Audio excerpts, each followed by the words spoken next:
Good morning and welcome to the fourth and final day of the 2017 American Legion State Baseball Tournament here at CHS Field in St. Paul. This is the third place game. The winner of this contest between Eden Prairie and Tri-City Red will take on the Ham Lake Heat in the championship game scheduled for 1 o'clock. Eden Prairie is 4-1 so far on the tournament, starting out with a 4-3 victory over St. Michael, then crushed Stillwater 10-1. It was a 1-1 tie. They scored 9 in a row. Lost to Ham Lake surprisingly 10-2, and then came back to beat Excelsior and Waconia. We'll go over the batting order here for Eden Prairie. Leading off, shortstop Zach Elliott, batting second. Center fielder Mike Espy. Then third baseman Will Paul. Batting fourth is second baseman Connor Kale. Batting fifth, having an excellent tournament, first baseman Connor Young. Batting sixth, left fielder Mitchell Olson. Then right fielder Colin Ferris. Batting eighth, catcher Joey Danielson. And surprisingly, batting ninth, the DH. You don't see that too often. Coming back from his freshman year of college, Trevor Davinsky. Defensively for Tri-City Red, first base is Justin Langer. Second base, Joey Lawson. This is their usual lineup. Shortstop, Ryan Nickel. Third base, Ross Indelkoffer. Left field, Ben Jepko. Center field, Jeff LeMay. Right field, Eric Holloman. Catching today again is Nate Fredrickson. And on the mound, Ty Kane. Ty pitched in the game against Eastview, pitched 4 innings, and so he is eligible to come in today. He gave up 5 hits, 1 run, walked 2, and struck out 3. Eden Prairie going with a little bit of a surprise. Matthew Lamberty, again, due to pitch count limits, 5 starting pitchers for Eden Prairie cannot throw today, and it is a similar situation with Tri-City Red. 4 starters and 1 reliever cannot pitch today as well.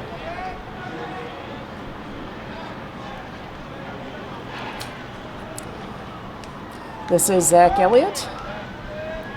Batting .389 on the tournament, .560 on base. And this is quickly hit into the gap in left center. That'll get by Jepko and go for extra bases. Rounding second and holding up at second is Elliott with a stand-up double.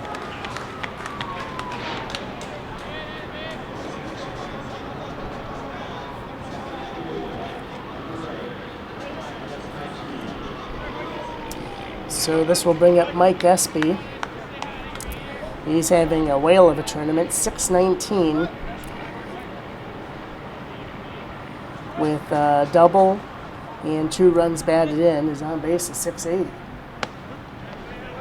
And that one's across for a strike.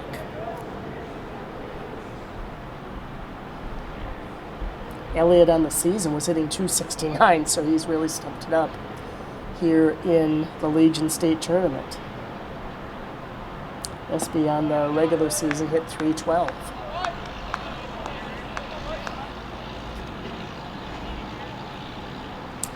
Eden Prairie came out of a very strong sub-state 10, and of course they were the 4 seed in their section in high school baseball and ended up going through to winning the state tournament. So it's now 1-2 here to Espy. Again, the home team is predetermined. It isn't a coin flip or a higher seed or anything like that. So the loser of Ham Lake and Red knew that they were going to be the home team this morning. That took place very late last night, starting Sunday at around 8 o'clock. And they are going to call a balk on Canes. So an auspicious start here for Tri-City Red.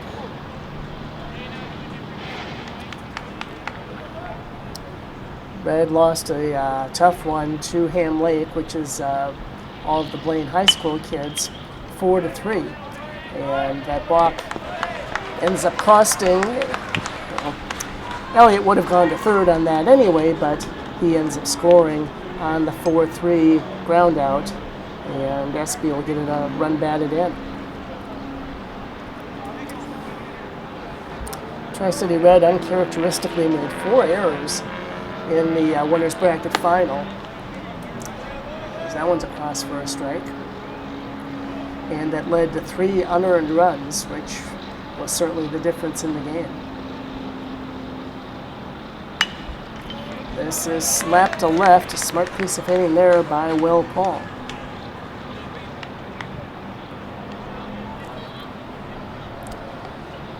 Will hitting .304 on the tournament so far.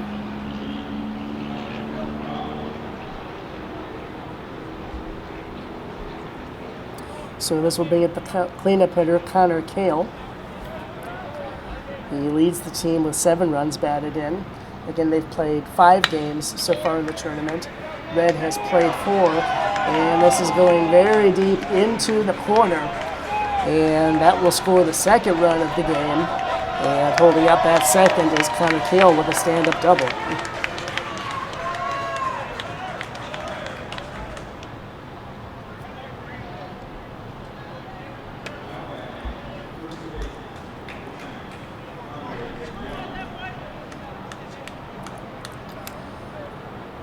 By this point in the tournament, both teams' pitching staffs are now in short supply. So you'd like to stick with Kane for as long as you can. They still do have a few other options among their regular pitchers, depending on when you have to make a switch. Kale on second, 2 in so far for Eden Prairie here with 1 out.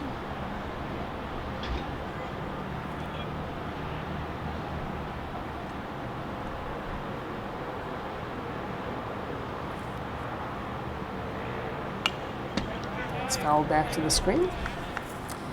Ham Lake going 4-0 so far on the season.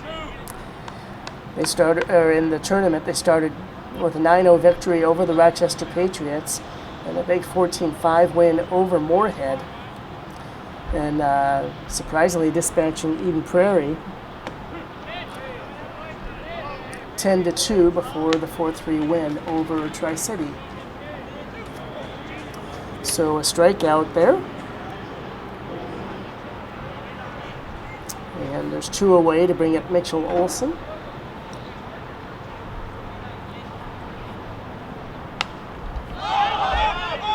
This is back and diving attempt by Nate Fredrickson, and he just missed it. Great effort by the catcher. Nate, Jeff LeMay, and Ryan Nickel are the 3 captains for this year's Tri-City Red team.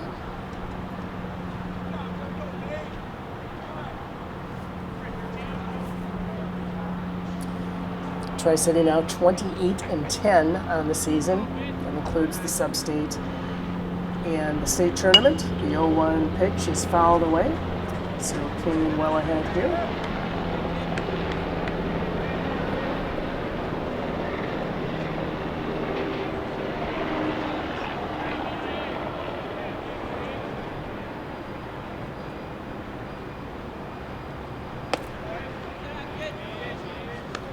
That one just missed, 1-2.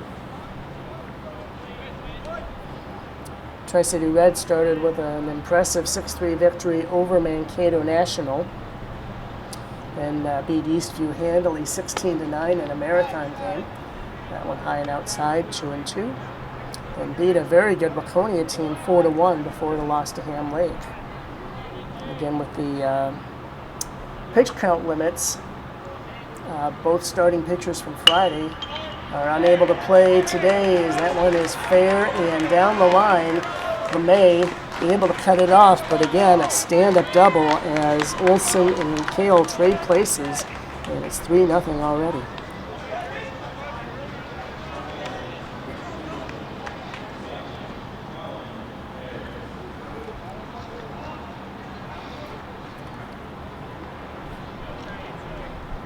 So this brings up Colin Ferris, hitting .211 on the tournament, batting .362 on the Legion season before this.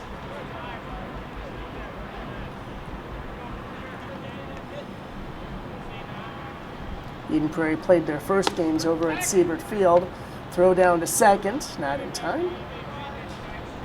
Good throw by Fredrickson. He caught a man stealing last night.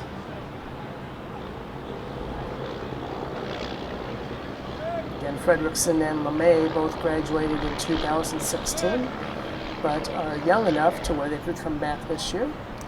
Trevor Davinsky for Eden Prairie, in the same situation, slap to center, that's going to fall in for a hit. Throw coming home, it's going to be a little offline. Good tag by Fredrickson, and he gets the out.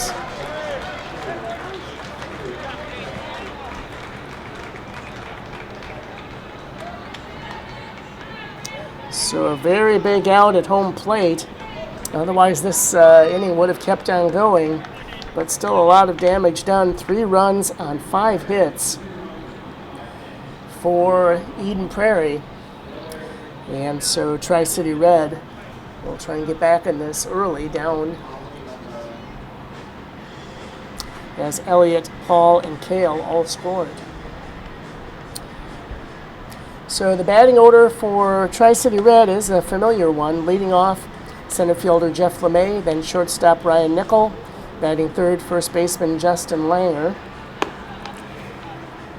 Batting cleanup, the third baseman Ross Indelkoffer. Then batting fifth, left fielder Ben Jepko. He played some first base last night. Batting sixth is right fielder Eric Holloman. Seventh, second baseman Joey Lawson. Then the designated hitter John Solfest. Batting ninth, catcher Nate Fredrickson. So defensively for Eden Prairie, we have Connor Young at first, Connor Kale at second, Zach Elliott at short, Will Paul at third, Mitchell Olson in left, Mike Espy in center, Colin Ferris in right, catching is Joey Danielson, and again on the mound, lefty Matthew Lamberty. He has not pitched yet in the tournament. He was 2-0 in the regular season and the sub-state playoffs with an ERA of 3.43 and also 1 save.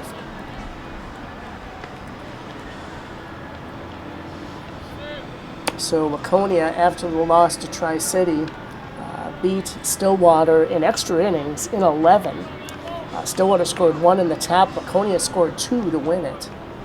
Then lost to Eden Prairie. So Laconia in 4th place, and Excelsior and Stillwater tied for 5th. And as you would expect, Tri-City already getting some people set up in the bullpen. This looks like Adam Davidson and probably Trevor Steffen.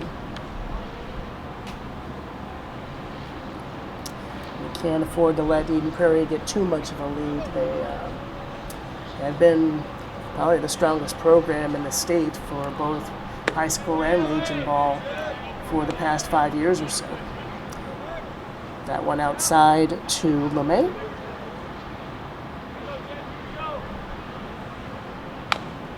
Foul back.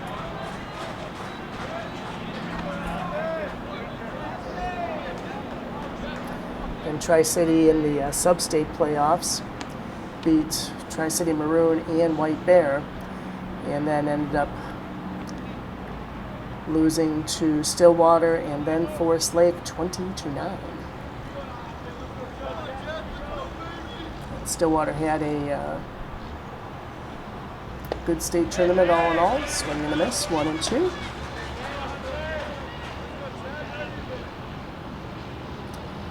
Well, the one team that had the best chance to knock off Eden Prairie was Excelsior. It was 4-4 in the 8th. And then Joey Danielson hit his first home run of the season.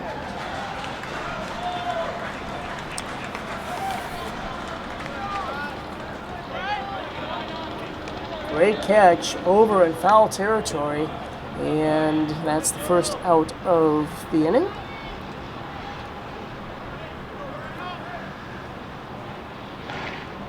Also, Scott Keltoff heading down to the bullpen.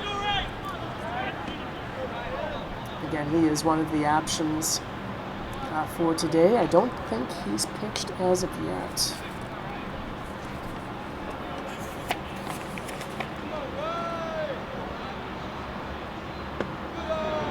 Well, Steffen pitched a couple innings of relief. So have Eric Holloman. And Davidson has pitched a little. 1-0. One just missed. Ryan Nickel, again, having a phenomenal season. hitting .533, .632 on base, as it's now 2-1.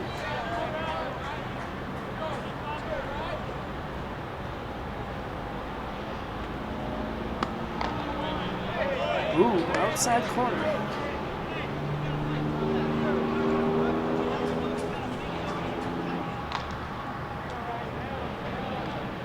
Here's the 2-2.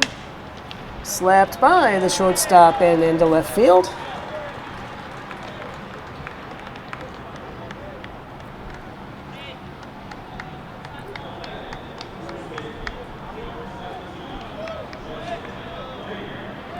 So this brings up Justin Langer, hitting .333 on the tournament. Red does not have any home runs here in the state tourney. Again, Danielson has the lone one for Eden Prairie. That one a little outside.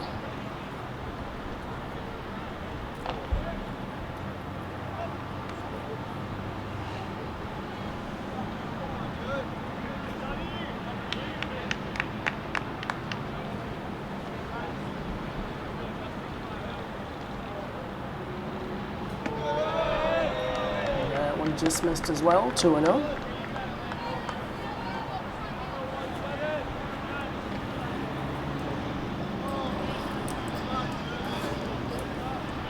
So Lamberty gets set.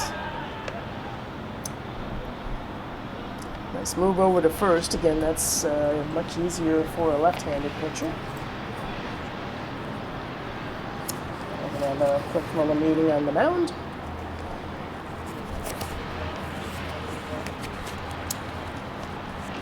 Danielson, the catcher. Again, he was the hero in the win over Excelsior.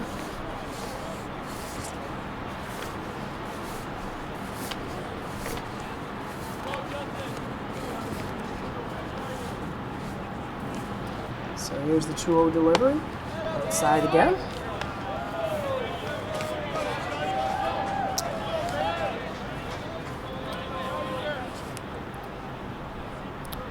Sendel Crawford on deck, one of the hottest hitters in the state. That one's there on the outside corner.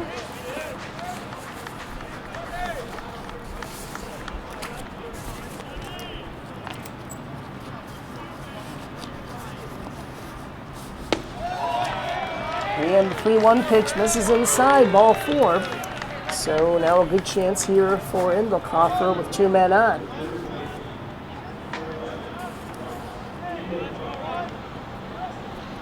Again, it is a strict pitch count limit. You can finish with the batter. And actually in the case last night against Ham Lake had to pull their starter at 8 1/3 as he was over 120 pitches. Well outside.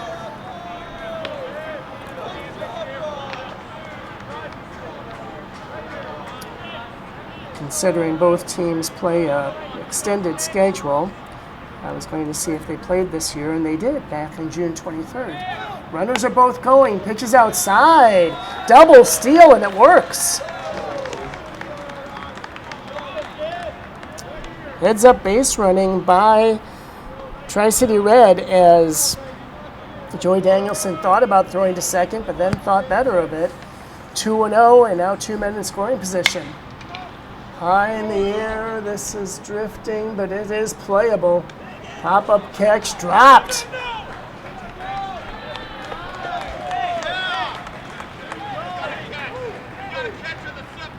They're going to say it is an out, and the ball was dropped as he was trying to take it out of the glove.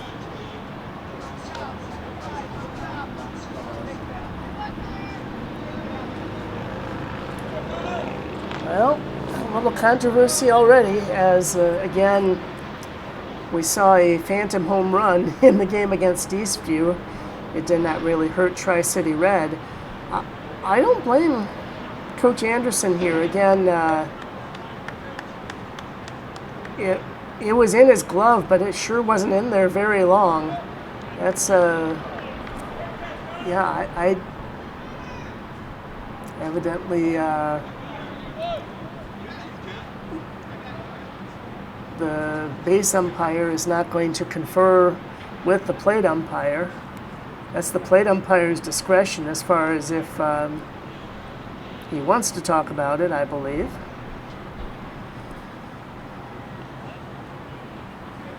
Now, certainly you'd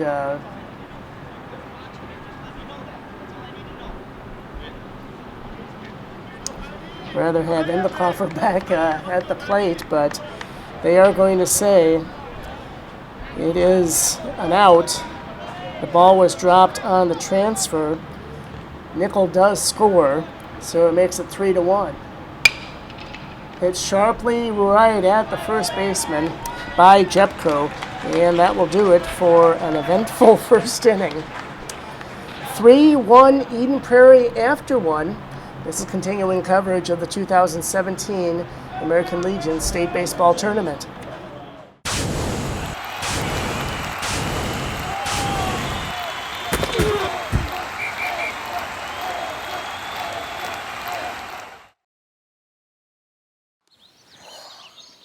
Staring contest. You still got it. I know. Come alive with the forest. Visit discovertheforest.org to find a forest near you.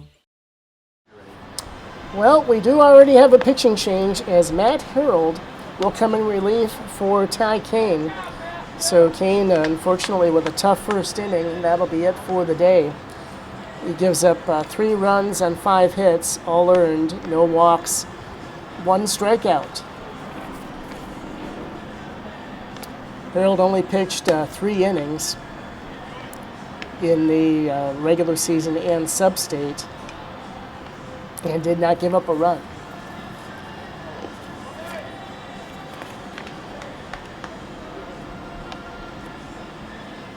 Kane was one of the more experienced pitchers, and he did well on Friday against Eastview, but unfortunately had a tough time today with a very good Eden Prairie lineup.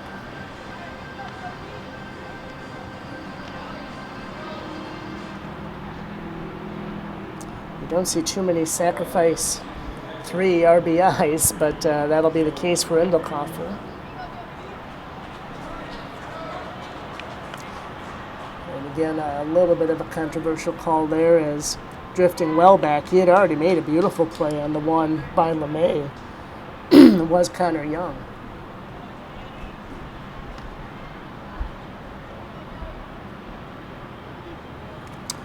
So here is Joey Danielson, the catcher.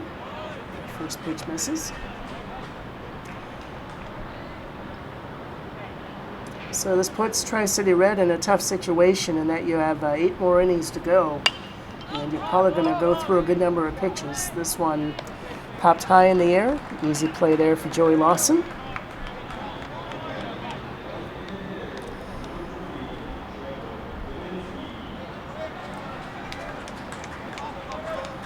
That's where having a deep and talented staff certainly helps. Tri-City had 12 different pitchers throughout the season. They're going to be using a good number of them here, you would figure. This is the designated hitter, Trevor Davinsky. He was the starting pitcher against Stillwater and did really well. So 2-0 to him.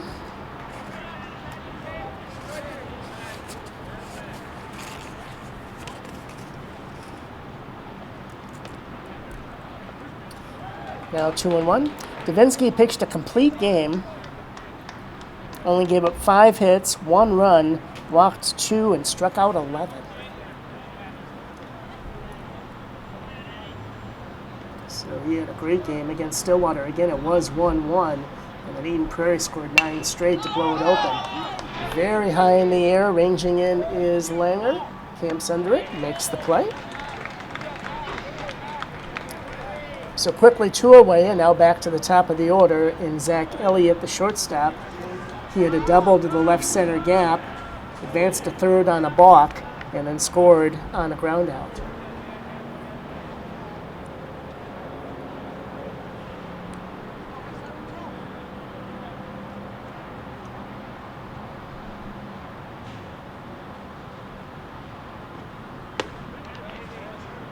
Comes across for a strike.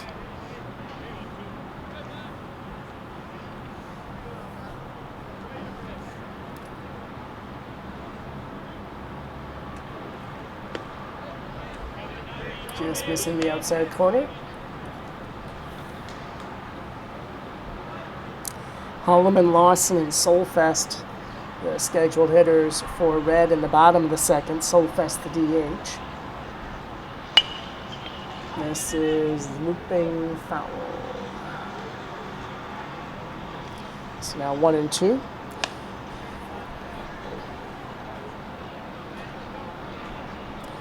Langer started against Ham Lake. Solfest came in relief and did a really nice job. So they both cannot pitch anymore today, as they both threw enough last night. On one side.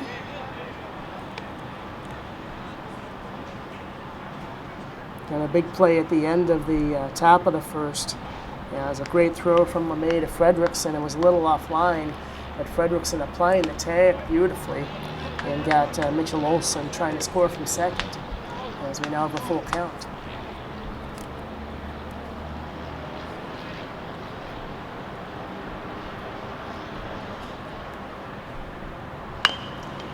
This one pulled well foul.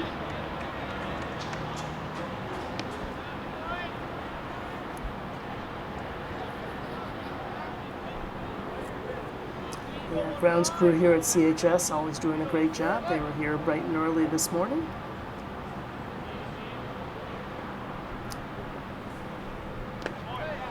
Just outside, as Elliott does a nice job working the walk. Saints are still on a road trip. I think their last game is Tuesday before heading back here to from the confines of Lower Town, St. Paul.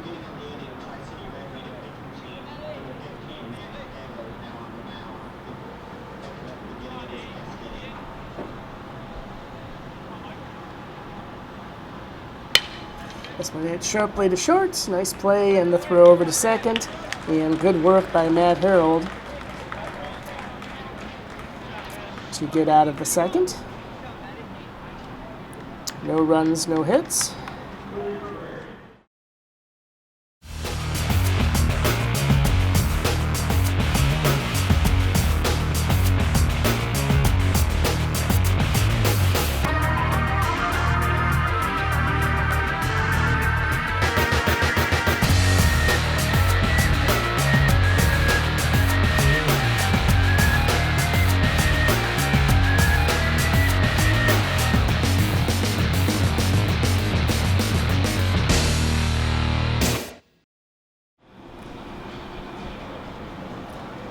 Again, the champion of the state tournament and the runner-up both make it to the regionals next weekend.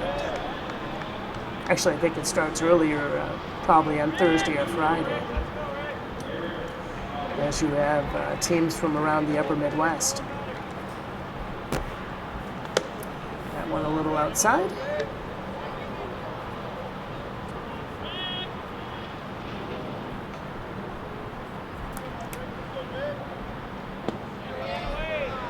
That one just missed. And this is Eric Holloman, hitting 200 on the tournament, 2-0, inside 3-0. Eden Prairie does not have as many pitching options. Jacob Pappas and Ben Shepard would be the most likely ones, but a 4-pitch walk here to Holloman.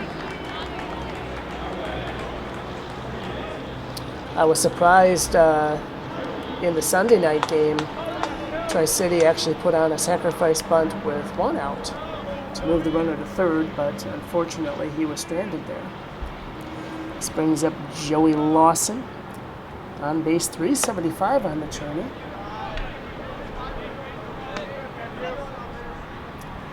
As Lamberty here for his second inning of work. Third baseman in a little bit, maybe expecting a bunt. Good pickoff move, and Diving back safely is Holloman. Again, in sub-state and state tournament play, you can only DH for the pitcher, you cannot courtesy run, and you cannot re-enter, so the rules are a lot more restrictive. That one across for a strike, 1-1.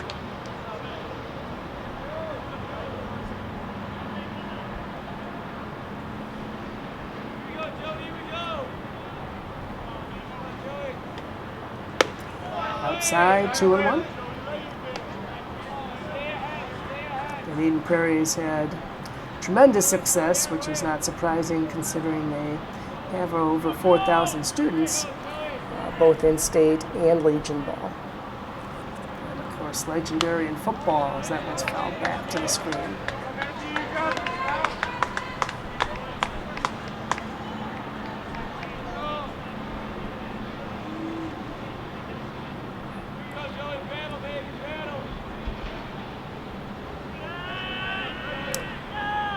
So here's the 2-2.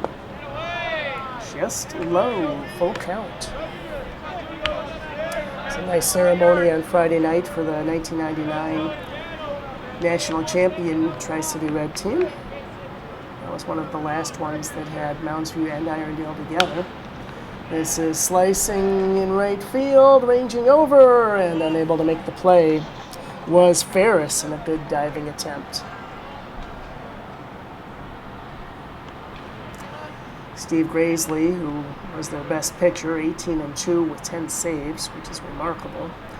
He's the general manager for Tri-City Red and was instrumental in helping put this package together, where Tri-City Red could host. Of course, Gail Collado was as well.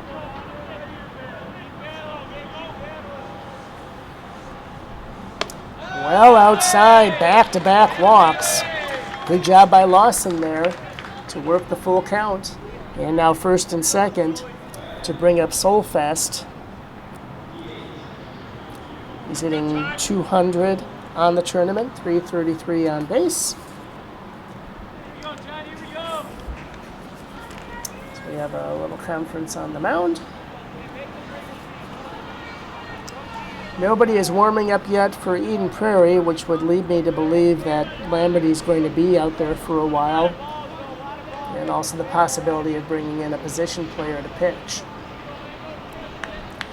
since you do have the designated hitter. Bunt is taken back on an outside pitch.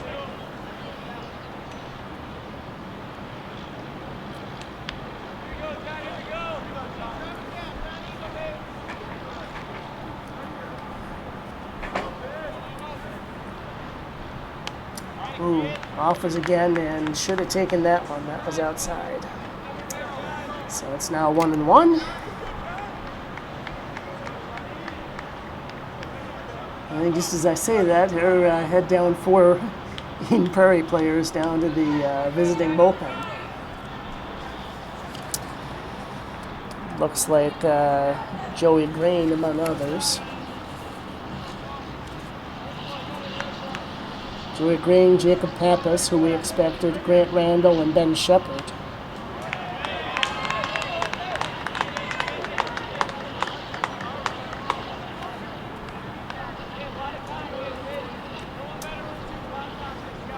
So that'll take the bunt out of the equation at 1-2.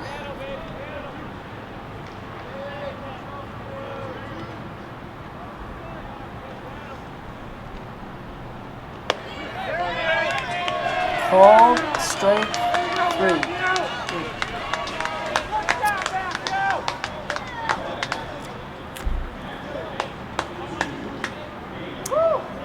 Well, I'm guessing Solfest was expecting something different. This brings up Nate Fredrickson. Now again, even though with 1 out, this might be a bunting situation. We'll see what the play is.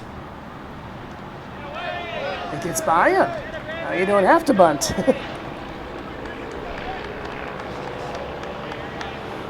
So a pass ball called on Danielson. Makes it second and third with 1 out. And Jeff LeMay in the top of the order on deck.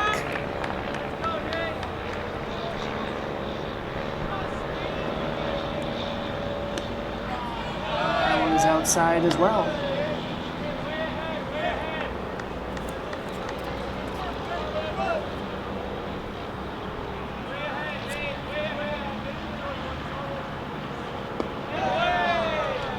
Missing inside, 3-0. You don't want to walk Fredrickson to get to the top of the order. But that is looking like a likelihood. That one just hitting the outside corner. I don't think Danielson was expecting it there.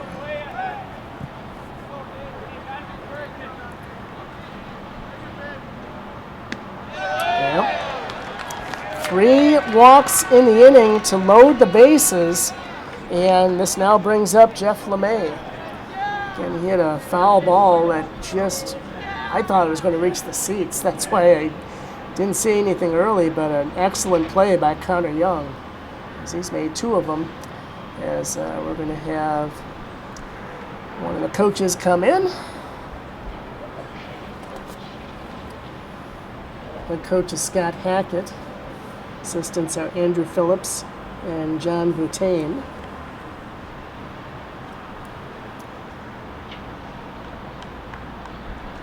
From here, I cannot see who's warming up. I would imagine it's Shepard and Pappas. They would be the 2 most likely candidates. Pappas has thrown 13 innings this year, and Shepard 15. But again, each team has 5 regular pitchers that they cannot use today because of the pitch count rules. So Holloman on third, Lawson on second, Fredrickson on first for LeMay. Hitting .313 on the tourney, outside.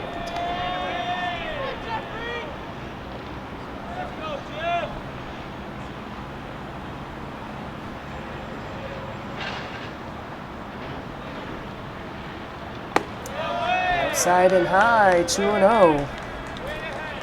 I'd like to see LeMay get a whack at it, but with the wildness of Lamberty, I think you have to wait for a cookie. And that wasn't it. Snap throw to first. Boy, I don't think the first baseman was expecting that. He wasn't near first base. And break for Eden Prairie, and that Young was attentive enough to snag that. Just on the outside corner, 3-1.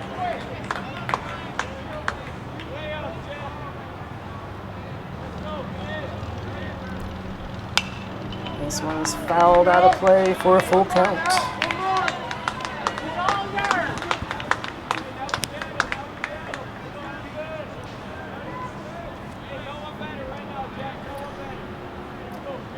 One out, bases loaded here in the bottom of the second.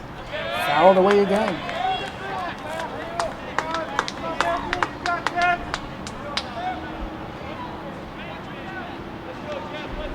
Nice job here by LeMay to stay alive.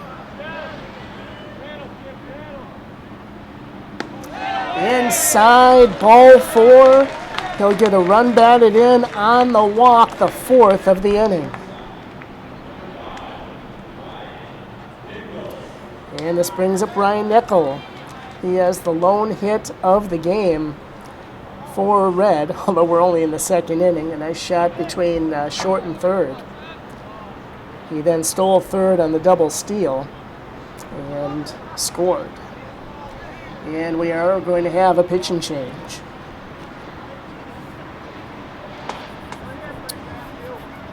So Lamberty is on the hook for all 3 base runners. And we'll see who comes in here for Eden Prairie, as Coach Anderson is going to have a little offensive conference. This looks like it's going to be Ben Shepard. He is 0-2 on the season with an 8.4 ERA. But again, at this point, your pitching staff is a little depleted.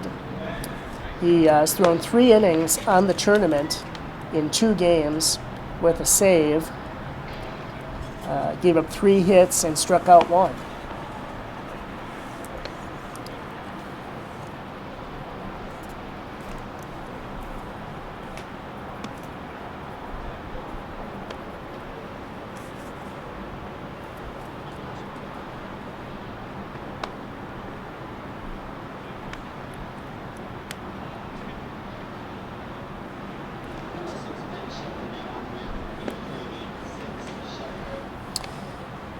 So Matt Lamberty goes an inning and a third.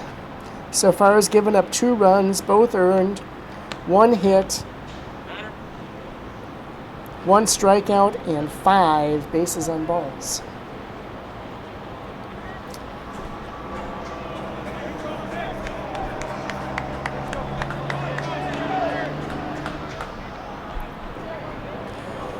So Tri-City down by a run. Now Lawson at third, Fredrickson at second, and LeMay at first. Good speed on the base paths. And the ever-dangerous Ryan Nickel. Outside, ball 1. Eden Prairie is keeping a couple of men down there just in case. I know Pappas is one of them. They're in the inside corner, 1-1. Hey, an actual cloud.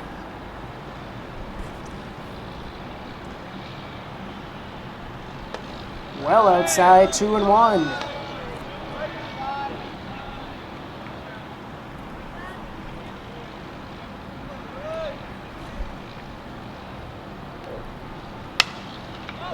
Good cut there by Nickel on an outside pitch, and he fouls it away, 2-2.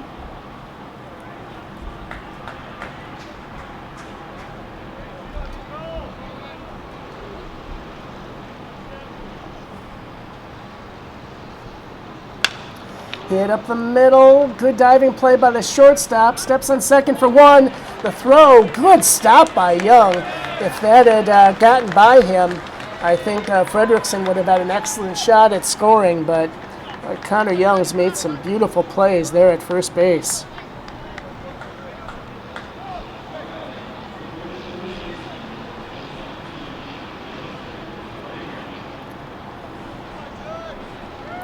Nice play by the shortstop, Zach Elliott, as he ended up getting up, scrambling to second, throw to first, almost got away, but Connor Young, again with a nice stop to keep it a tie ball game. Outside corner for a strike, here to Justin Langer.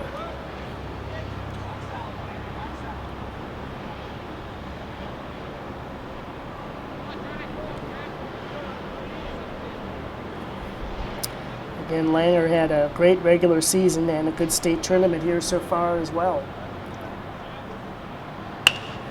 Oh boy, slapping up the middle. That went off the glove of the pitcher, but big job there by the second baseman. And it'll go 1-4-3. Tri-City maybe could have gotten more, but they do tie the game. No runs, 4 walks, lead to 2 runs, as it's now 3-3 after 2.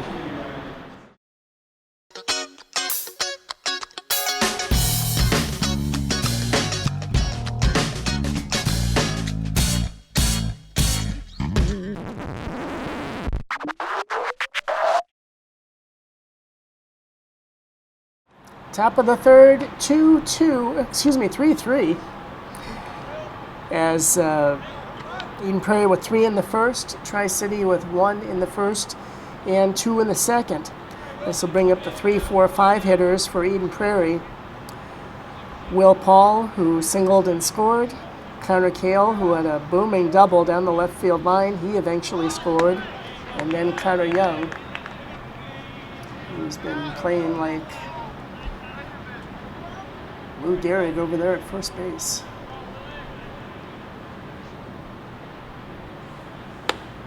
Level outside.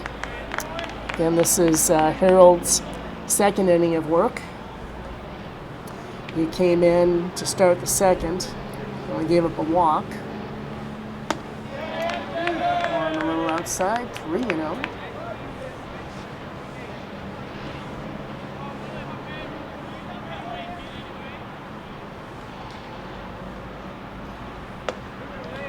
Across for the strike. Again, Ryan Nickel will be going to Augustana for baseball next year, and Ross Indelkoffer will be going to Iowa Western. Inside, ball 4.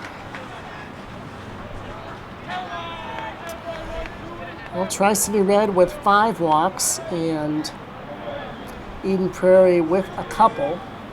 Again, with this being the 4th day of the tournament and the pitch count rules, you are having to throw some of your less experienced pitchers here on Monday. And this brings up Connor Kale. It's sharply between short and third for a hit.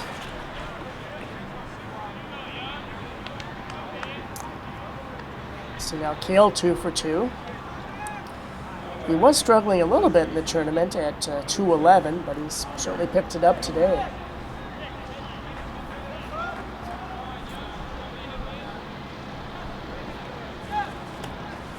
So this brings up the lefty, Connor Young. And it's across for a strike.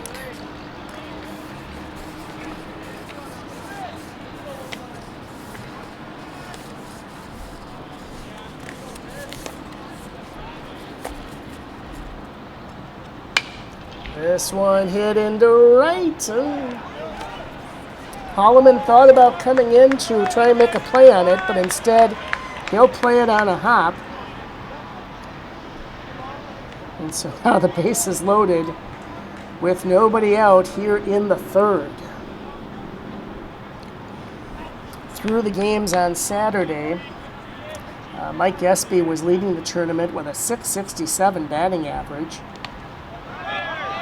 That one gets by Fredrickson, and all the runners will move up. On the wild pitch by Harold. Well, Harold had a pretty effective 2nd inning, but you cannot say that about the 3rd.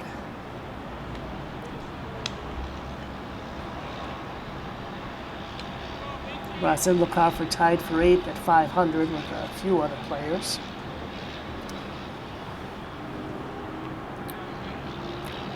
Logan Alshire from the St. Cloud 76ers actually hit 2 home runs to lead the tourney.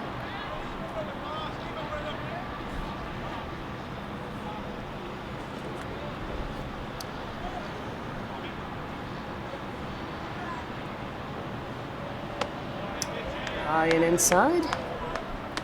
So Paul scores, Kale to 3rd, and Young to 2nd.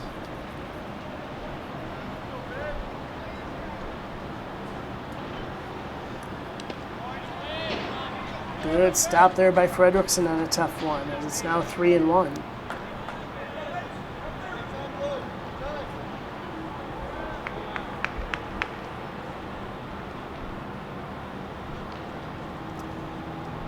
Well, this is unusual. We're going to have a conference while the batter is still up there. Again, Red does have a few men in the bullpen now getting loose. And also hustling out there is Matt Larson.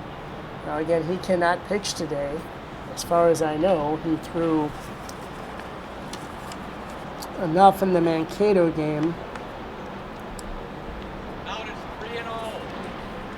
As he pitched a complete game, gave up the 3 runs, but really pitched well against a very good Mankato national team.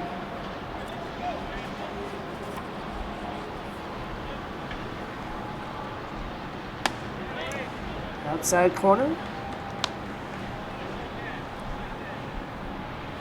My mistake, they had it 3-1 already on the scoreboard.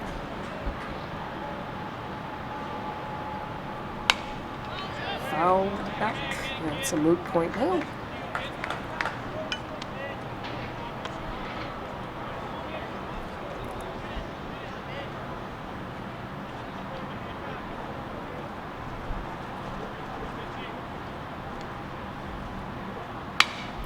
This one pulled well foul.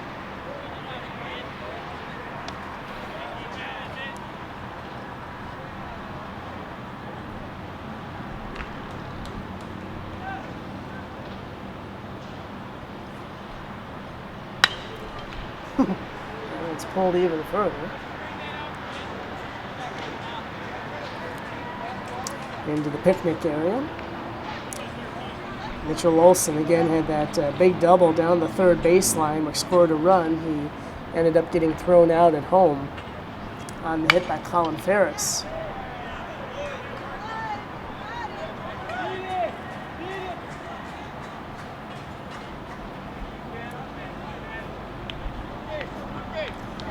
And it's funny, the two managers have real similar outfits with the short sleeve pullover, the white pants, and the red batting helmet. I almost got confused there for a second. Second and third, nobody out here in the top of the third. So I think we're going to have a good number of runs scored here today. Pop up. Coming in is Endelkoffer, and he will make the play. A big out there for Harold.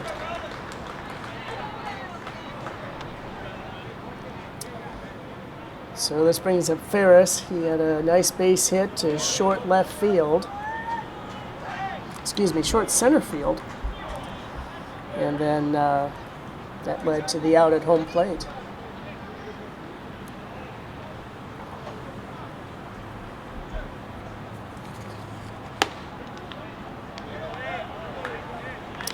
Oh and 1.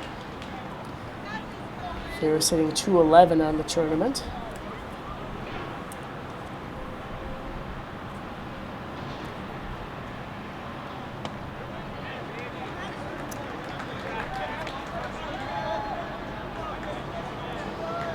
No surprise, Mike Espy also leading the tournament in on-base percentage at .733. And also up there is Zach Elliott. 1 and 2. And with on-base plus slugging, which is a really good offensive measure, Espy second in the tournament at almost 1.5. Infield in. Swing and a miss, strike 3. So this will bring up the catcher, Joey Danielson. This was the first hitter that Harold faced back in the second.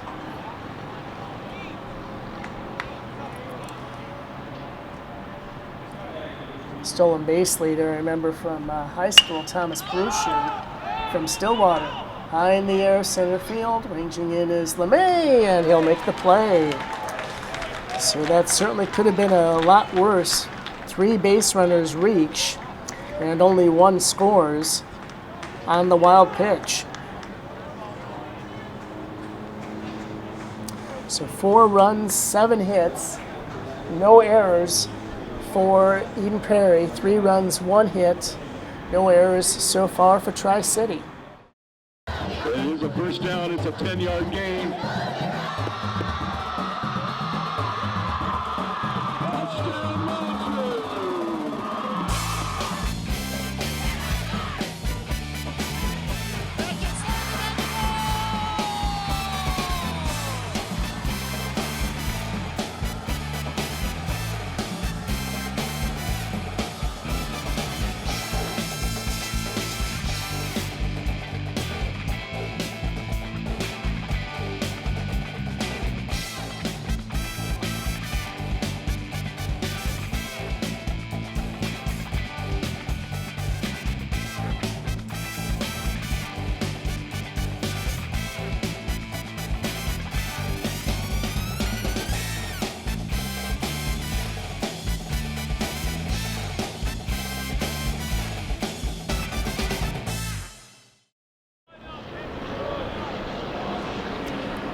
Here is Ross Endelkoffer, who had a foul sacrifice fly to the first baseman of all things, and a run batted in. As that one by Shepard is across for a strike. Hello?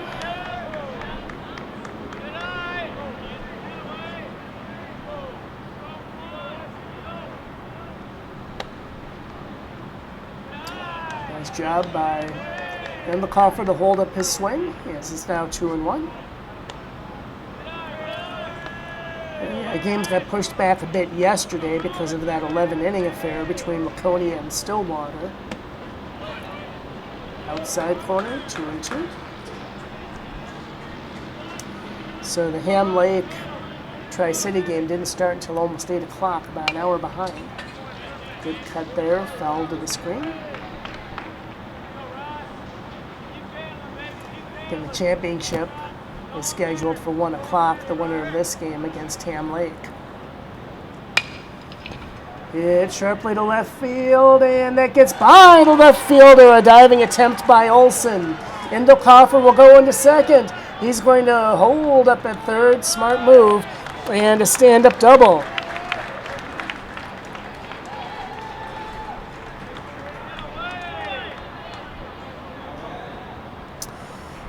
Mitchell Olson looked like he might have had a bead on it. He broke just a hair late, and that might have cost him as it went by him and to the wall. Endelkoffer seriously thought about going for third, but wisely holding up at second as they had a good relay in. And here is Jepko.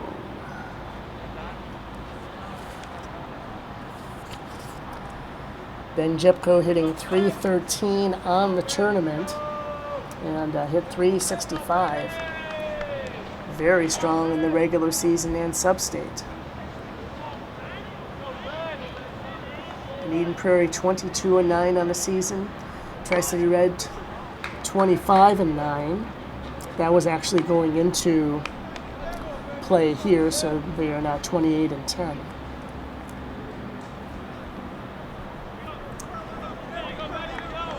So now 2-2 here at Jepko. Anderson going over the signs again, I think.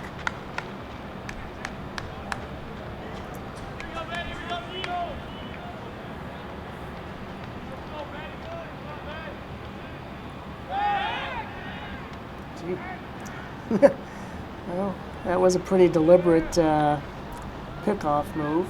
Again, Endelkoffer holding very close to second base.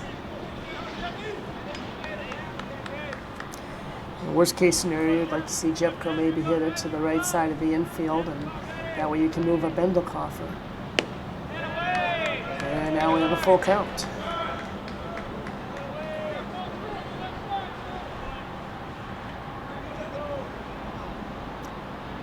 Beautiful morning here at CHS. Not too much wind to speak of.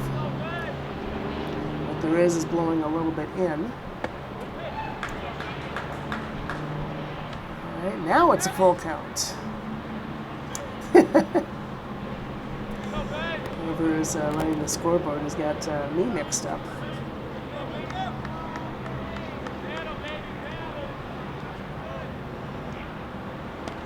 Swing and a miss. Good outside pitch there by Shepard. So this will bring up Eric Holloman. He led the string of 4 walks in the second inning and scored one of the 2 runs.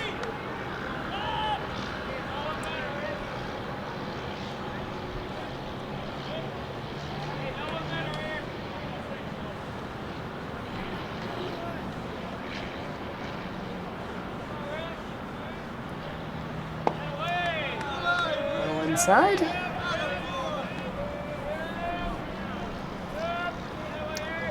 Tri-City very impressive on Friday with the 6-3 win over Mankato and then 16-9 in a marathon over Eastview. They were up 11-1. It became 11-8, but then Tri-City broke it open again late in the game. 2-0 here to Holloman.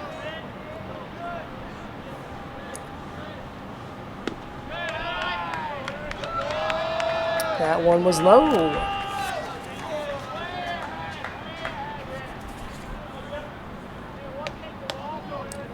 Holloman batting .294 coming into Friday's action. It's now 3-1.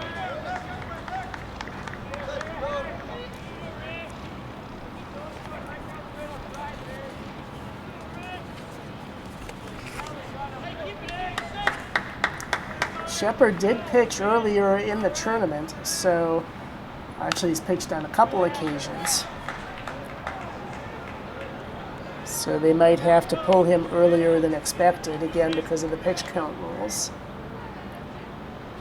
Or I should say maybe even earlier than they'd like to.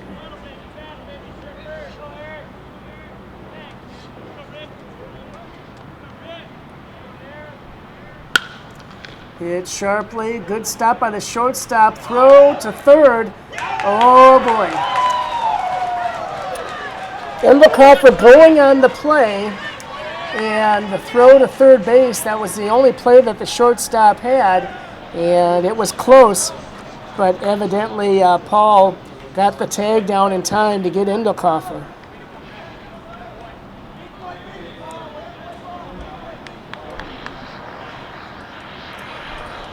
It's too bad that maybe Ross didn't hold up at second base when it's hit there to the left side, and Ross is not the fastest player on the team. That was the only move that the shortstop had. But they made a good play on it, so now it's 2 down, Holloman at first, and that brings up Lawson.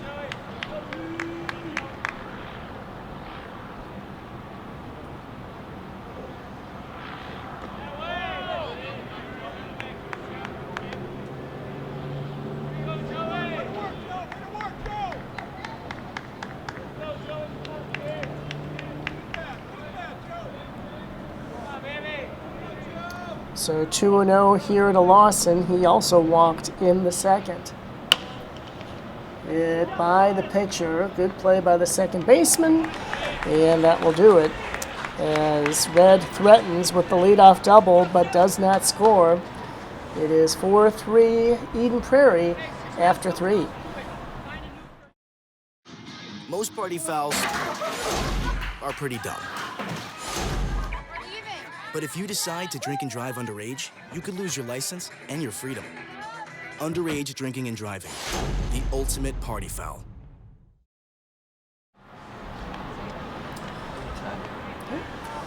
Matt Harold out for his third inning of work, as it is 4-3 here going into the top of the fourth. This will be the 9-1-2 hitters for the Eagles, Davinsky, Elliott, and Espy. This is hit sharply to left, and that'll get over the left fielder, Jepko, and roll to the fence. I am a little surprised. Boy, that got out there in a hurry.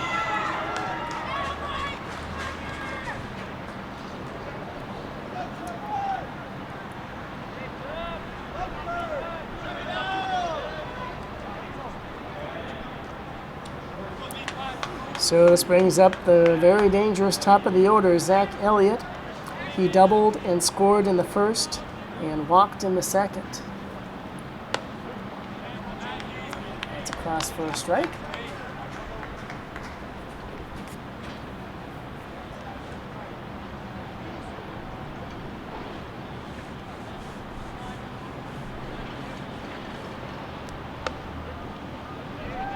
Inside corner, 0-2.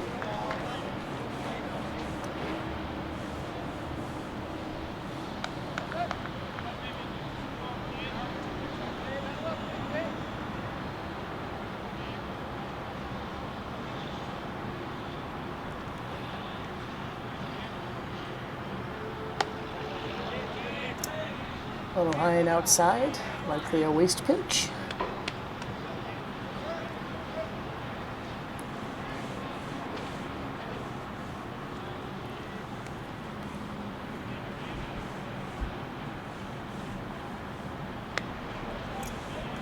A bit more outside, 2-2. And SB through Saturday was the leading hitter in the tournament. Ryan Nickel was there right behind him. And SB is on deck here. Just missing the outside corner, and we have a full count.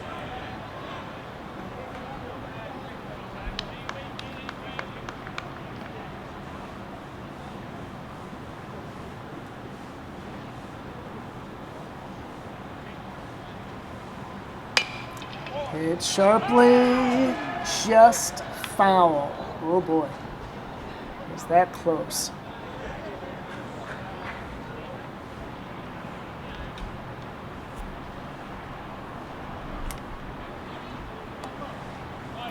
Well, we're already past the hour mark in the game, and again, only here in the fourth. We have a lot of walks and a lot of base runners. That'll stretch the game out for you.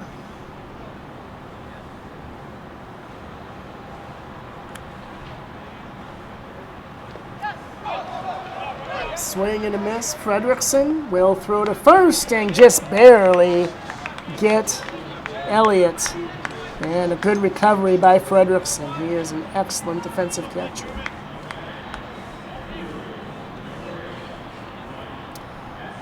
But on the play, Davinsky does advance to third. So the infield will again play in here with Espy at the plate.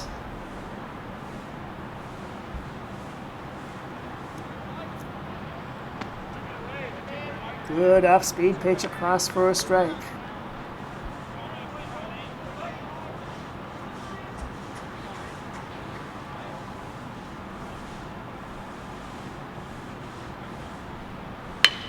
Hit sharply between short and third. I don't think it would have mattered if Nickel was in his regular position.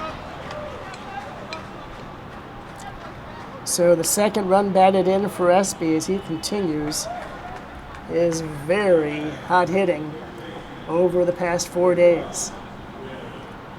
That makes it 5-3 and brings up Will Paul. He has scored twice already. High in the air, medium center field. Ranging back is LeMay, and he'll make the catch.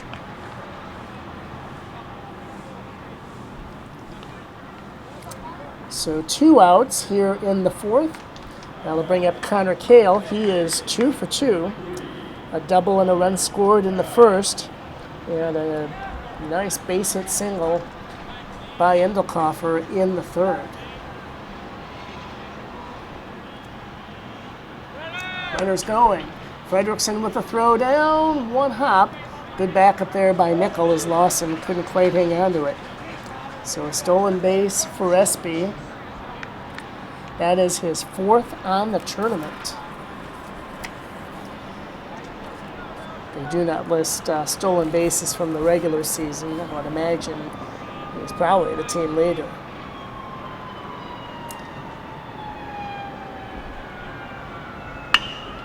Hit sharply to left. Ranging back is Jepko, and he'll make the play.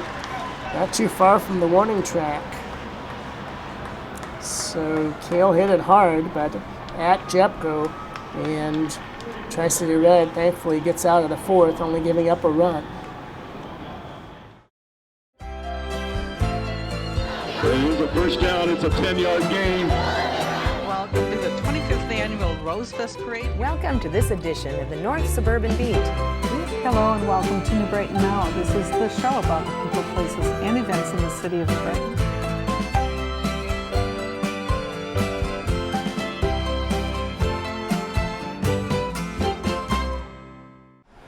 So I think Endelkoffer and Kaltoff are 2 of the players warming up in the bullpen just in case. As this brings up the scheduled hitters of Solfest, Fredrickson, and LeMay back to the top.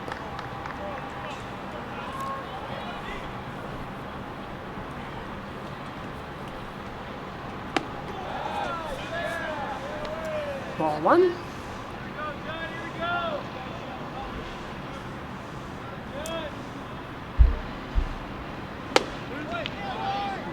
That one's across the belt for a strike.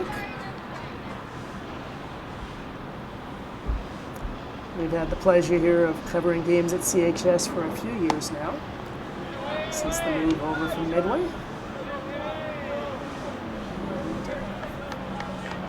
Very safe to say this press box is light years ahead of what was there at the old Midway Stadium. 3-1 now to Solfest.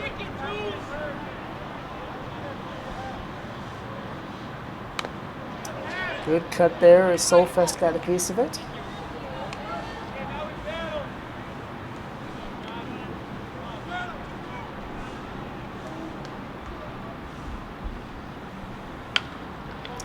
This one nubbed, as coming over as the third baseman. Smart play, and he'll get Solfest out by a step.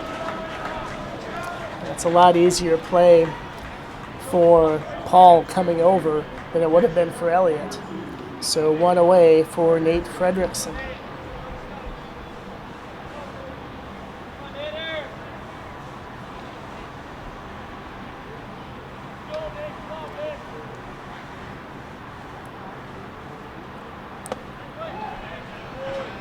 Strike one to Nate.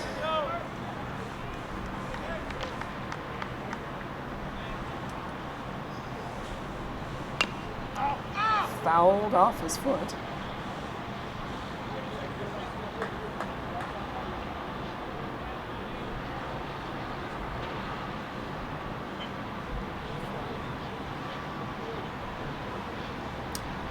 There's the sun again making an appearance.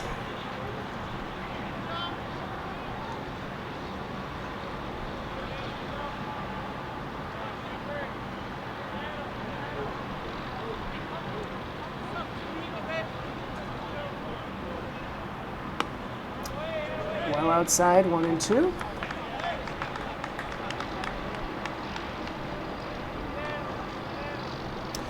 Endicoffer still getting loose, which would lead me to believe.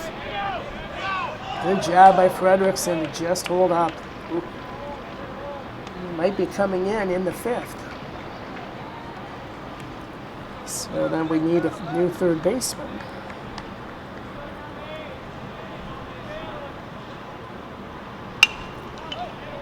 Nice job by Fredrickson to stay alive, fouling it off the light support.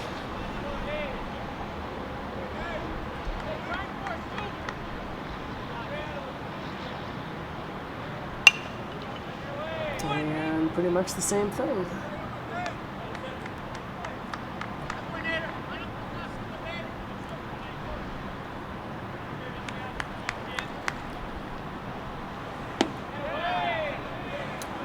Outside.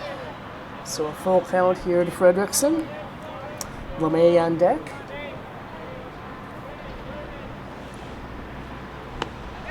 Well outside, and the guy you don't want to walk gets his second of the day.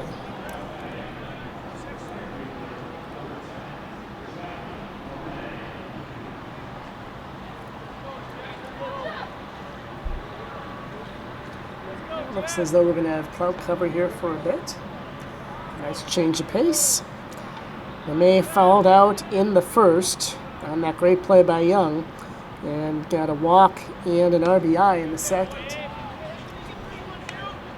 And that was the last batter for Lamberty before Shepard came in relief, and he's still out there.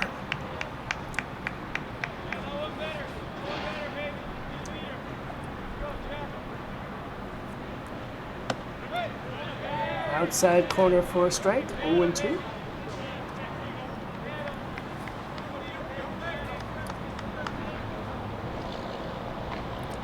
LeMay hitting .356 during the regular season.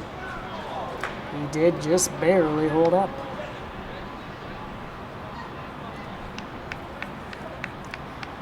And LeMay also second on the team in stolen bases with 10. Of course, Ryan Nickel, the team leader.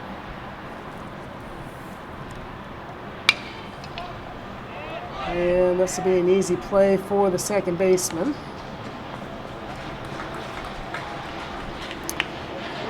So 2 out here in the fourth, and that'll bring up Ryan Nickel.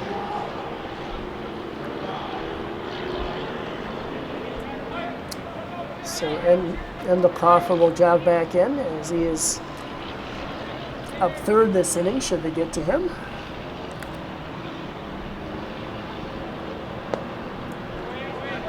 Little outside. And Nickel coming into Sunday, second in the tournament, hitting .636. His on base was tied for the lead with Espy of Eden Prairie. 2-0. That's at .733.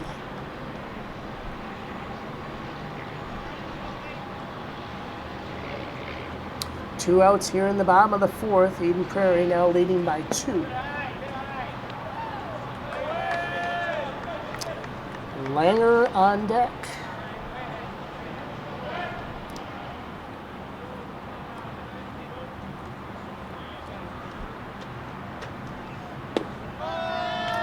Four-pitch walk to Nickel. That is the second walk by Shepard. We're going to have an offensive conference here with Langer and Coach Nick Anderson. The assistant coaches for Tri-City Red are Scott and Brett Becker, Lars Anderson, and Jake Hanslick.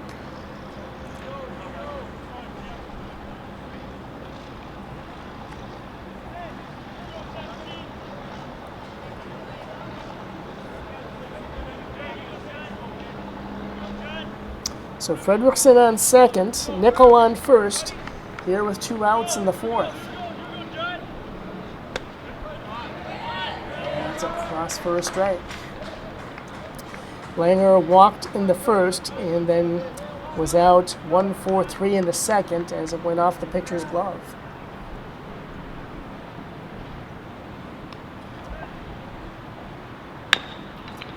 Inside pitch pulled foul.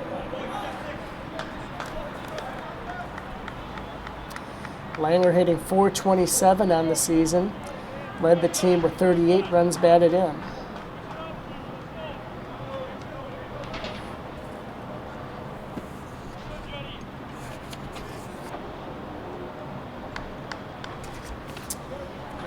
.444 on base here for the tournament so far.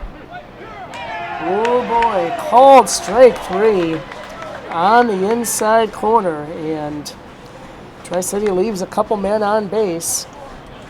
No runs, no hits. And it is still 5-3 Eden Prairie after 4.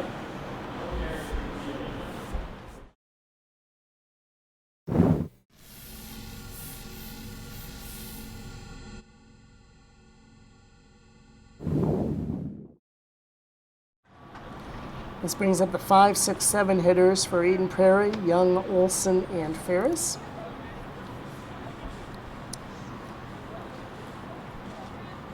As Matt Harold now out for his 4th inning of work.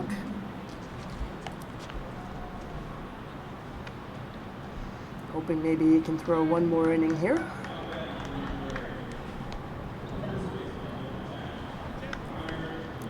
Connor Young struck out in the first. He had a line drive single to left center, and then was stranded in the 3rd.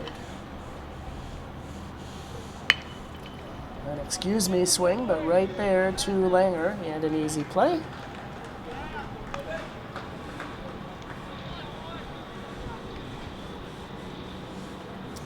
So now Mitchell Olson. Laser double down the 3rd baseline in the 1st. Was thrown out at home trying to score from second to end the 1st inning, and then fouled out in the 3rd. That's a cross for a strike.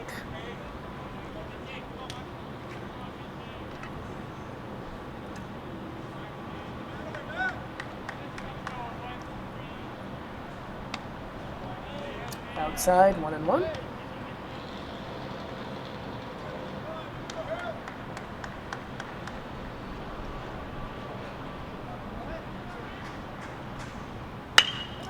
Hit sharply to center, but LeMay had him pegged. He just moves back a couple steps and makes the play.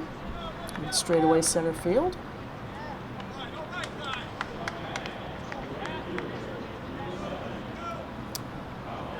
So this is Colin Ferris, the lefty.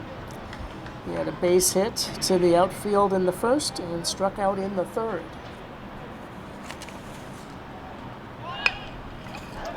Bunt. And there will be no play. Boy, that was a nice one.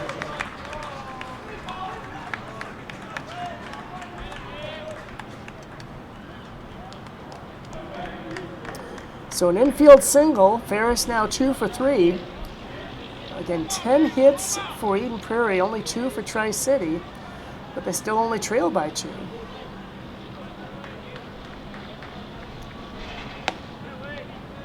That one on the outside corner. And at the old Midway Stadium, you used to have trains, and here at CHS, you have planes and now a lot of helicopters. The National Guard has a base there at the airport. Throw down to second. Tag out! Boy, actually, that turned out well. That the throw kind of sailed a little inside. Beautiful tag by Nickel, getting the runner Ferris just before he slid in.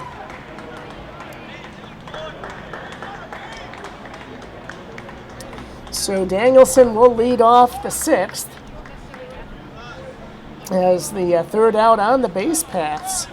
And good defensive work again by Tri-City. Frederickson especially has been stellar for the past couple of seasons.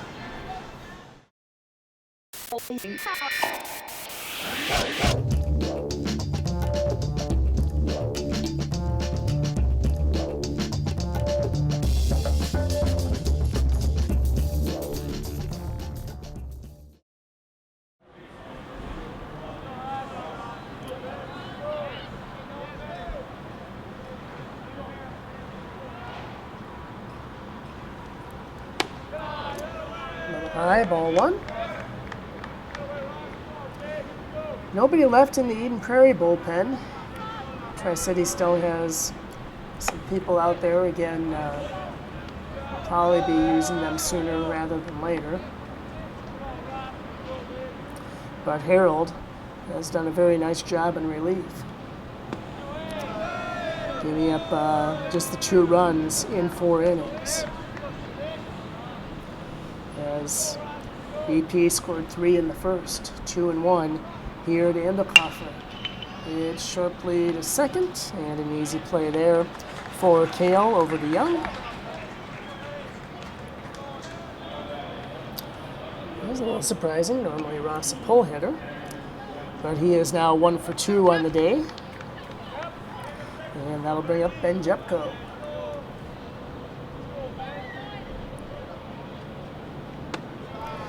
Jepko played first base in the winner's bracket final against Ham Lake with Langer on the mound. So now 2-0.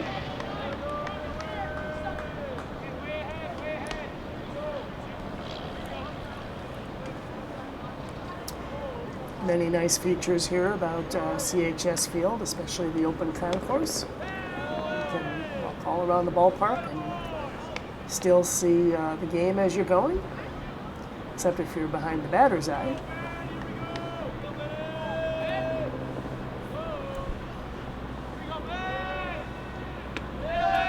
Jepko with a 4-pitch walk.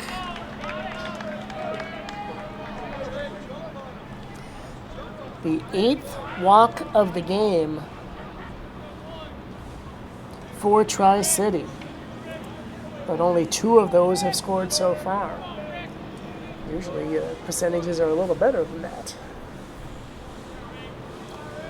Jepko on first, 1 out for Eric Holloman. He walked in the second and hit into a fielder's choice in the third as he takes a strike.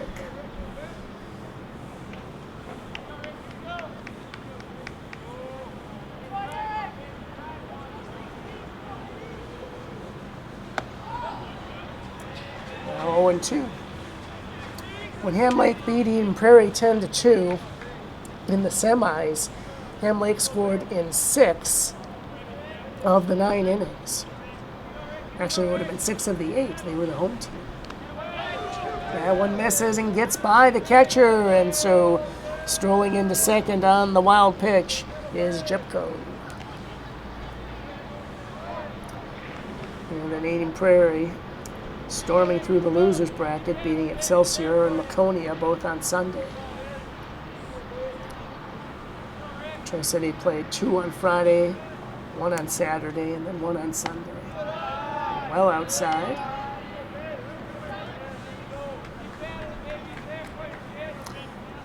Joey Lawson on deck.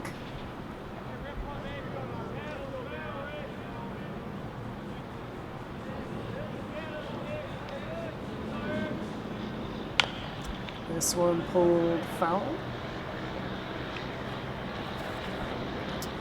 And Grant Randall will go get that. He's one of the bench players for Eden Prairie.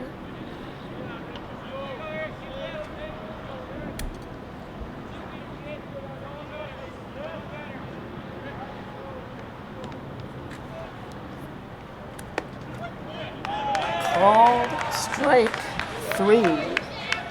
That has happened for the third time now today.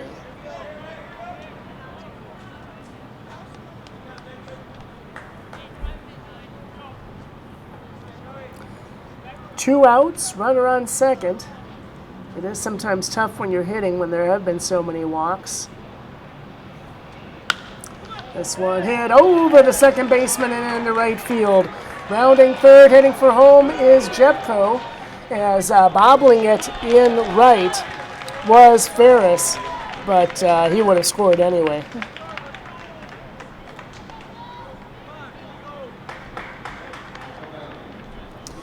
As that one just over the second baseman, Kale. Nice at bat for Joey Lawson to make it 5-4.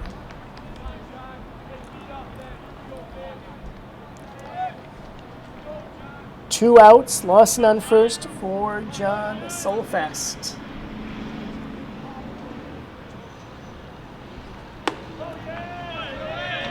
I guess that one a little high. I think that was a strike to Holloman.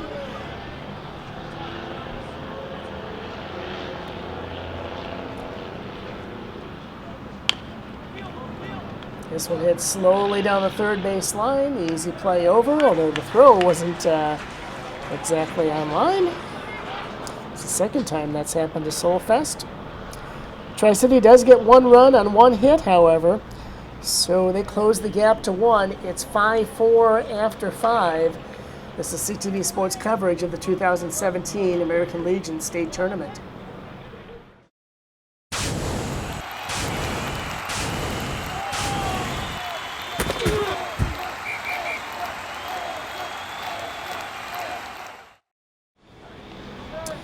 Inning number 5 coming up for Matt Harold, as all in all doing a good job in relief, only giving up the 2 runs. He has struck out 1, walked 1, given up 5 hits, but the damage has been mostly limited. This is the scheduled 8-9 one-hitters for Eden Prairie. Again, Danielson was hitting in the 5th when Ferris was caught stealing, so he'll start up here again with a clean slate. Davinsky, the DH, on deck. He scored the latest run for Eden Prairie, 2-0. Davinsky had that booming double over Jepko, and then scored on the hit by red-hot Mike Espy. Inside. I would think they'll have a pitching change sometime this inning, and that doesn't help as a 4-pitch walk.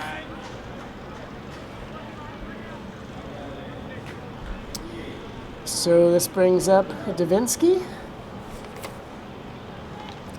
Trevor hitting .263 coming into the tournament.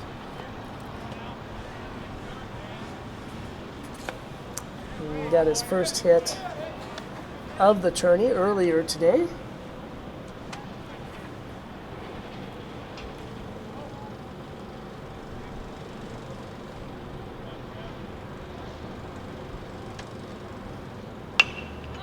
High in the air. Coming in is LeMay. No tag at first base for obvious reasons.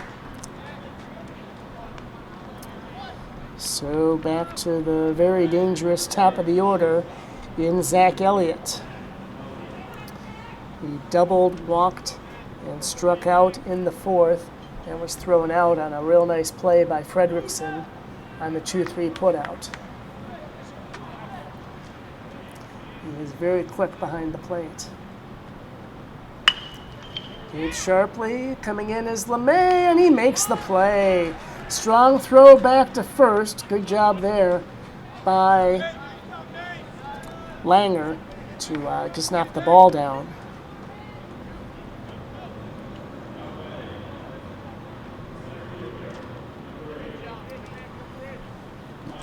Good positioning there by LeMay as Elliott hit that one well. 2 outs, top of 6 for Mike Gespy, the best hitter in the tournament so far.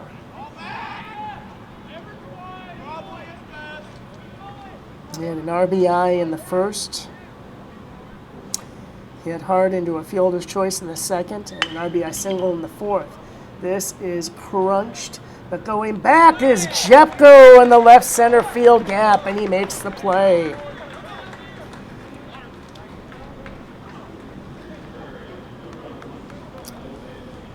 So a couple of very hard hit balls, but nice defense by LeMay and Jepko, and Harold goes 5 and really helps out the Tri-City bullpen.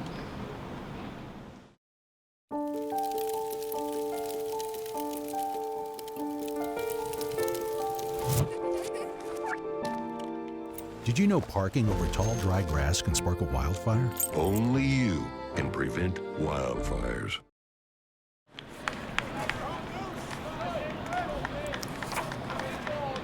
Eden Prairie in sub-state action.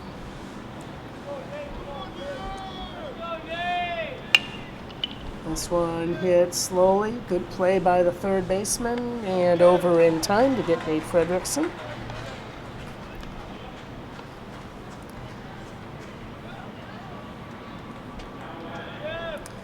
Eden Prairie beat Holy Angels 4-0. Then Chanhassen 5-0. And a big win over Edina 11-1. And beat the Hornets in the championship 13-3 by the run rule. So they really didn't have much trouble in their sub-stage. Chaska was the 1 seed, but they ended up losing out to Edina after they did beat Eden Prairie once. Each sub-state kind of has their own setup. It's 1-1 here now to LeMay. And the plate umpire is going to say that he went. So it's now 1-2. Pulled foul. Nice stop there by Coach Anderson.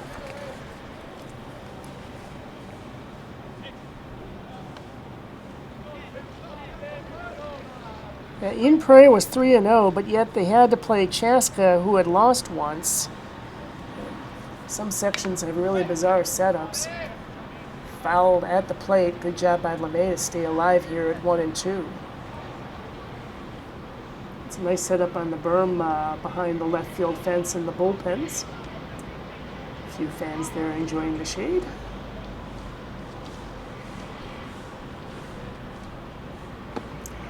Swing and a miss.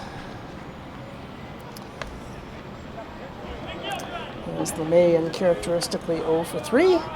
2 outs, and that'll bring up red hot Ryan Nickel. He got a base hit and scored in the first, an RBI fielder's choice in the second, and walked in the fourth. We would love to get Langer and Endekoffer up with some men on base at some point. That hasn't happened too much today. Fouled well out of play. 5-4 Eden Prairie here in the bottom of the 6th. 3 runs in the first for Eden Prairie, which knocked Ty Kane out of the game. 1 each in the third and the fourth. Nickel, slow roller to second, quick throw over, and they get him by a step. So a nice 1-2-3 inning by Shepard, as he's gotten 4 outs in a row. Still 5-4 Eden Prairie after 6. This is continuing coverage of the 2017 State American Legion Tournament on CTV Sports.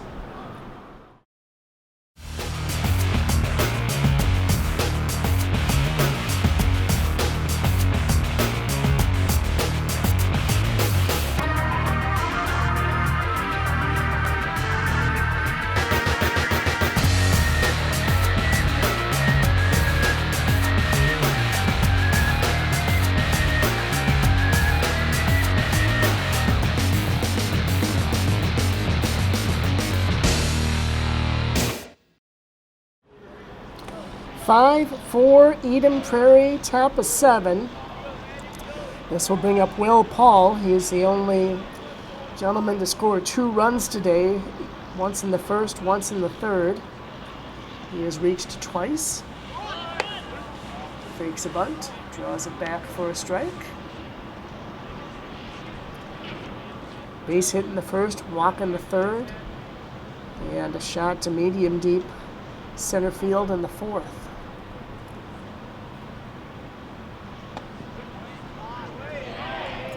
0-2.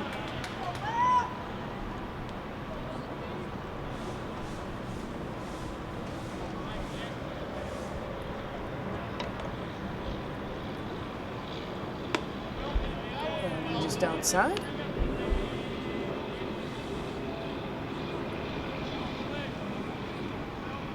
I would imagine they let you use the phones from the dugout to the bullpen in case you want somebody to get warmed up again.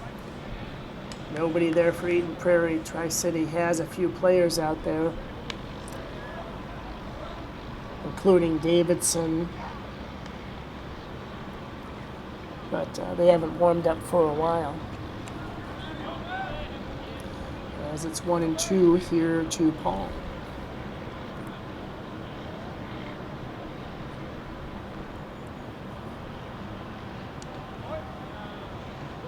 And that one misses inside.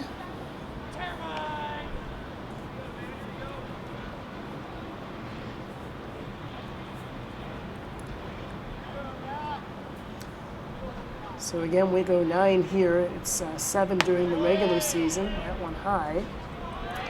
Full count. And then it's 9 innings starting in the sub-state playoffs. Tri-City came in third in one of the best sub-states by far. Good play there by Langer on a hot shot. As Stillwater finally got some revenge and beat Forest Lake. And Tri-City came in third.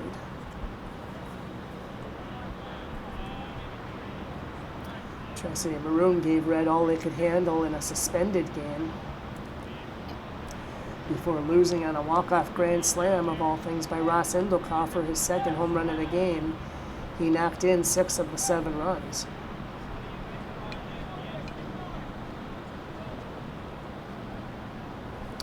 Ball 1 here to Connor Kale. He has hit the ball well all 3 times.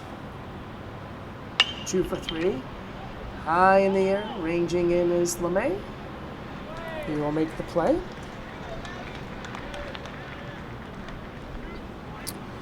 Two outs here in the top of the 7th. So Harold certainly has done excellent work in relief for Kane.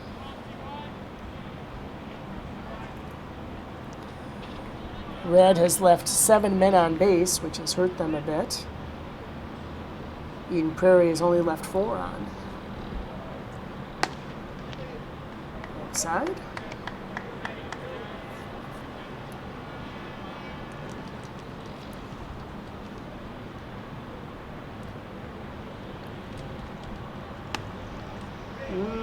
He just held up on an inside pitch.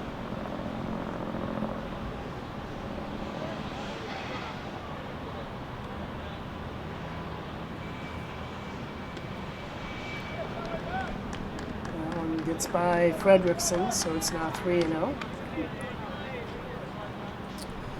Mitchell Olson on deck. He had a nice double in the first and a hard line out to center field in the 5th. Young is 1 for 3. And he takes a called strike.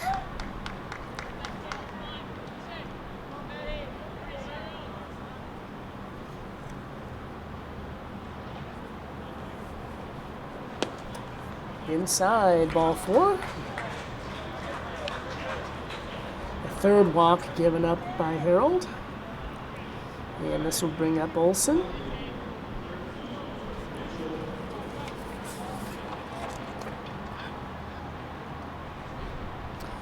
Connor Kale is far and away the leading hitter through the sub-state playoffs for Eden Prairie, hitting .589.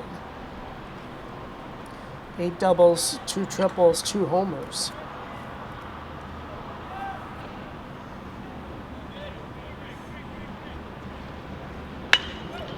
This one hit to the gap in left center. Jepko, what a diving catch. He cannot come up with it. The relay throw coming in. It's a little high for Nickel. And the throw at the plate, and he slides under the tag.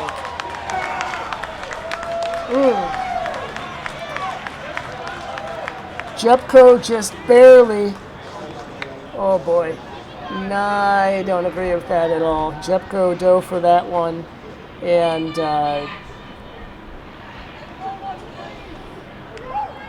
that would have been a very difficult catch. He almost came up with it. I'm sure he thinks he should have had it. And the relay throw to Nickel was a little high. He wasn't able to really turn around to get it in as quick as he would like. And that ended up leading to the run scored. So it is now 6-4.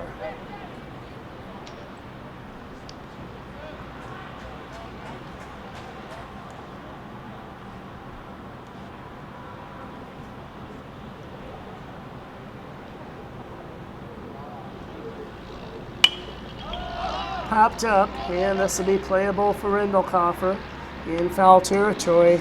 He will make the catch.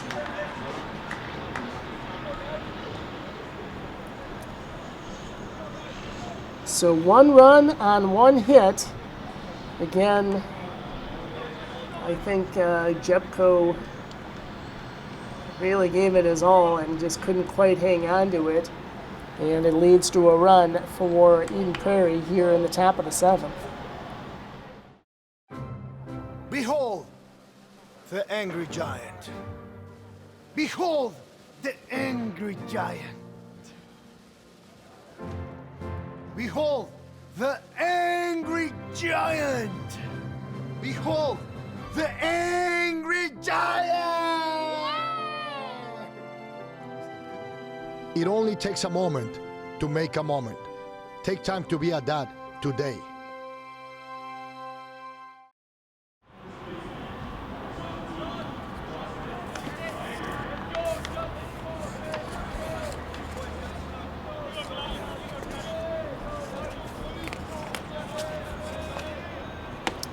And Shepard, again, who's pitched well here coming in relief. He has the only save for Eden Prairie in the tournament. It's quickly 0-2 to Langer.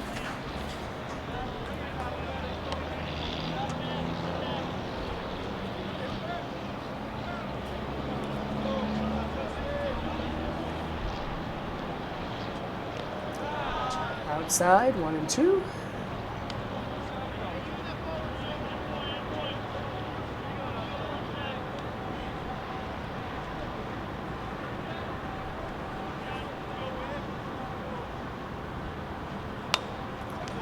Good cut there by Langer as he fouls it away.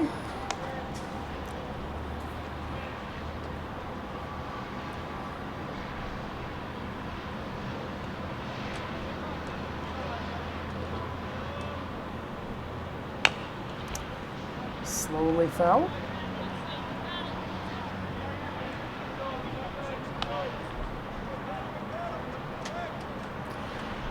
Again, only 3 hits for Tri-City Red. 1 by Rindelkoffer, Lawson, and Nickel. Play by the shortstop, throw over, just in time.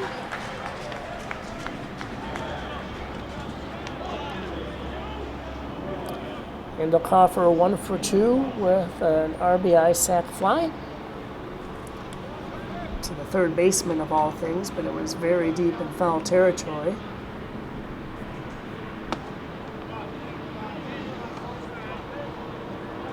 The ruling was that Connor Young, the first baseman, had pulled the ball out of his glove on a transfer instead of a drop, which you really could have called it either way.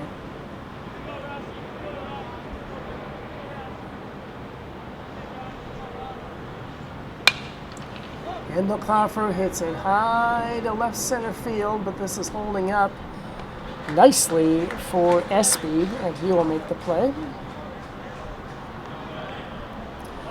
And so this brings up Jepko.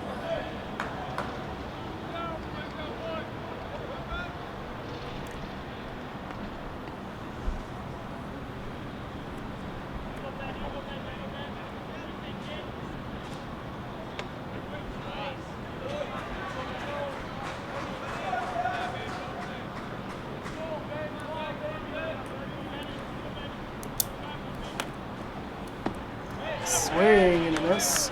A beautiful pitch there by Shepard.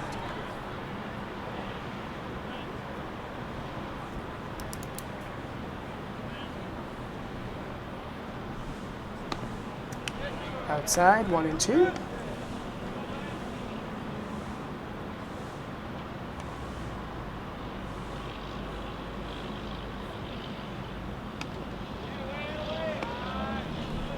So that'll even the count. Holloman on deck.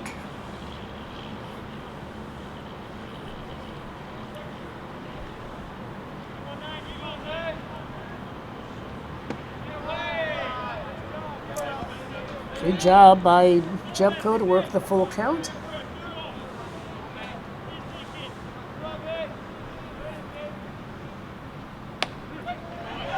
Called strike 3. He thought it was outside. That's the fourth called strikeout on Tri-City Red, something that has hurt them throughout the game. No runs, no hits, as Eden Prairie's extended their lead 6-4 after 7.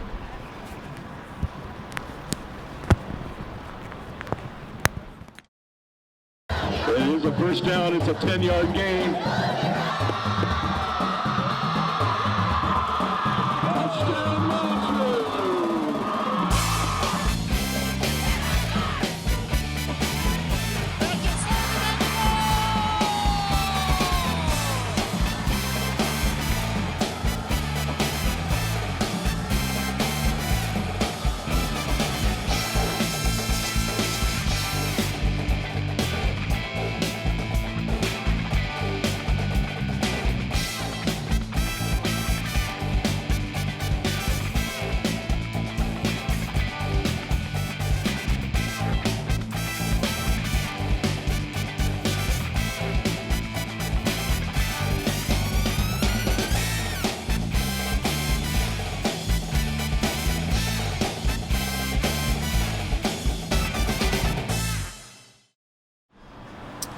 Six for Eden Prairie here going into the top of the 8th. 3 runs in the first, 1 in the third, 1 in the fourth, and a big one in the 7th. It was ruled by the official scorer an error. I'm giving it a double because, again, yes, it went off his glove, but it was a very hard hit ball to the gap. High throw, good tag by Langer.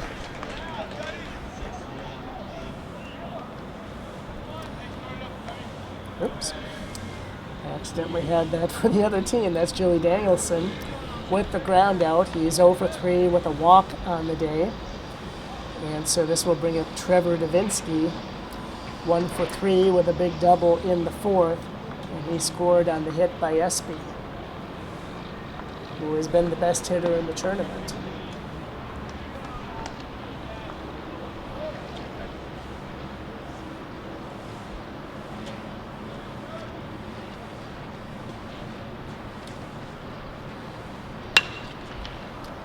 High in the air, center field, ranging over is LeMay as that one held up just long enough. He had to go from slightly in left center over to right center and made a nice play.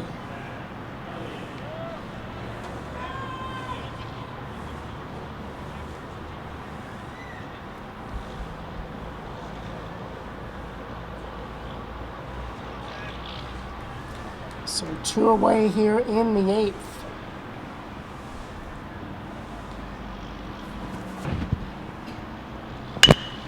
Ow! Off of Harold. Hopefully he's okay.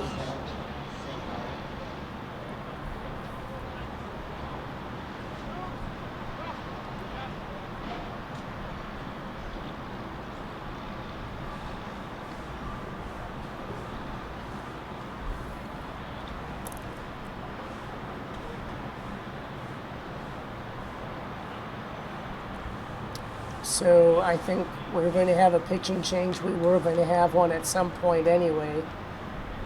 There's thankfully a trainer right out there as Harold took that off of his leg.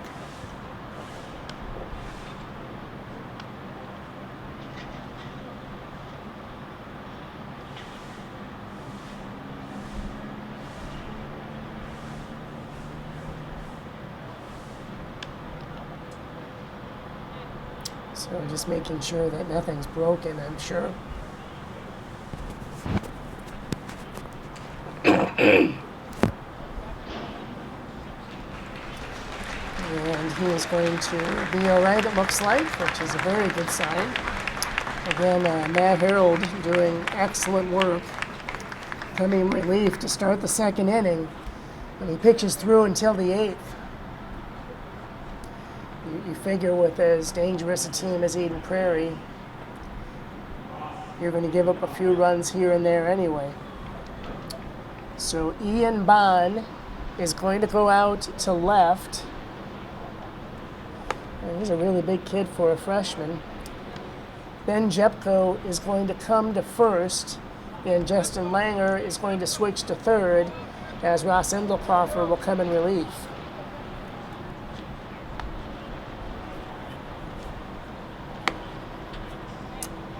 For the first time, I remembered to do my defense in pencil.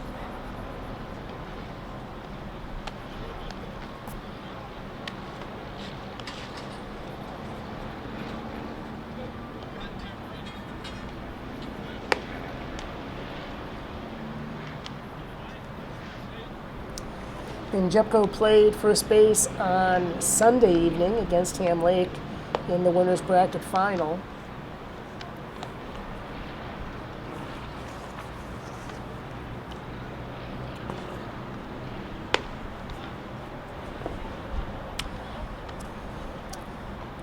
Endelkoffer pitched 4 innings.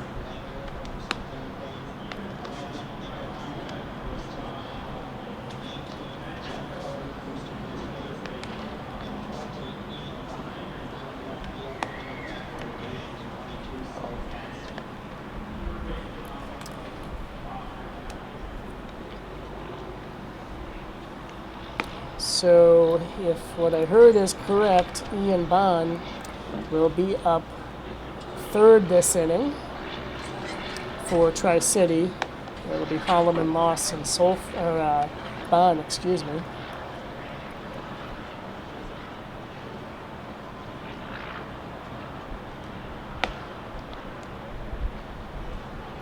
I am a little surprised that Tri-City decided not to go either with Holloman or Davidson, or maybe even Kaltoff. Stefan is another possibility, but I am guessing that he will probably, if Tri-City were to come back and win this, he might start the championship. But Tri-City certainly has some work to do. Elliott on first. Thankfully, Harold, it looks like he's okay. 2 outs here in the eighth.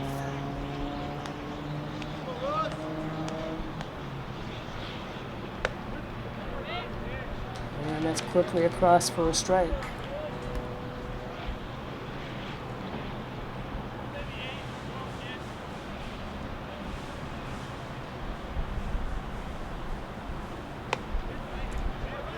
Outside corner, 0-2.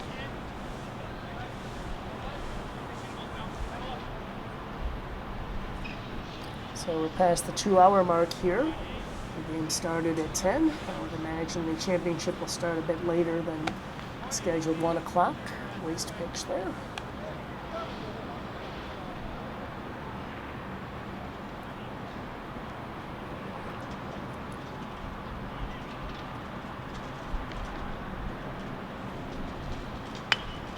And swung pulled softly foul.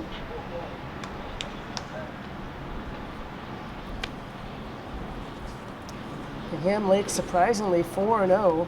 They went 13-10-1 during the regular season. Joey Messier hitting .500. Connor Milton hitting .444. Runner going, that is out of play. Sam Riola, .450 on base. Boy, he sure is a heck of a pitcher as well. This is, again, Mike Espy coming into today, the leading hitter in the tournament.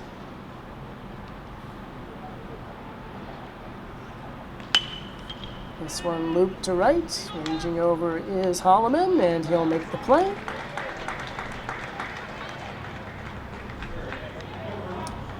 So no runs, 1 hit for Eden Prairie. 12 hits on the game. Elliott with 2. Kale with 2. Olson and Ferris each with 2 as well. There's a first down. It's a 10-yard gain. Welcome to the 25th annual Rose Fest Parade. Welcome to this edition of the North Suburban Beat. Hello and welcome to New Brighton Now. This is the show about the people, places, and events in the city of Brighton.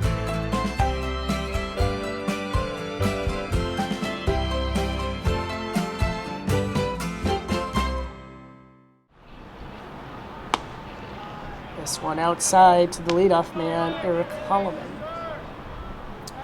Made a nice catch to end the top of the 8th. 2-0.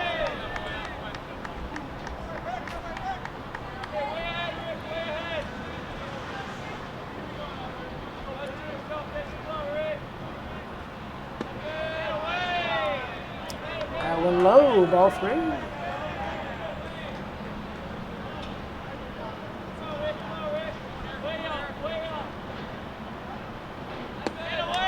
Four-pitch walk. So a good start here for Red in the 8th.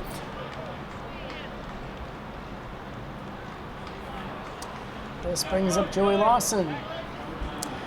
Walked and scored way back in the 2nd, grounded out in the 3rd, and had a nice RBI single in the 5th. That was the last run so far for Red. Bunt quickly to the 3rd baseman. Throw over is well high, and this goes out of play, so the runners will advance. So a sacrifice and an E5. And so now 2nd and 3rd, the first error on Eden Prairie. As it's 2nd and 3rd, nobody out. And again, this brings up Ian Bond, who came in to play left field in the 8th. Hitting .226 on the season, 2 doubles and a couple triples as well.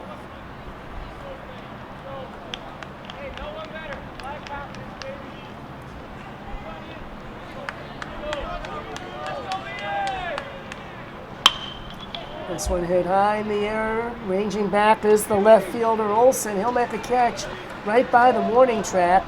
Taking up from 2nd, but staying there is Lawson. And a sacrifice fly, run batted in. Nice job there by Ian Bond.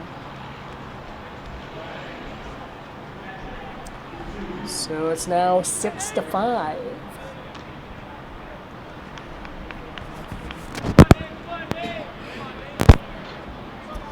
And here is the catcher, Nate Fredrickson.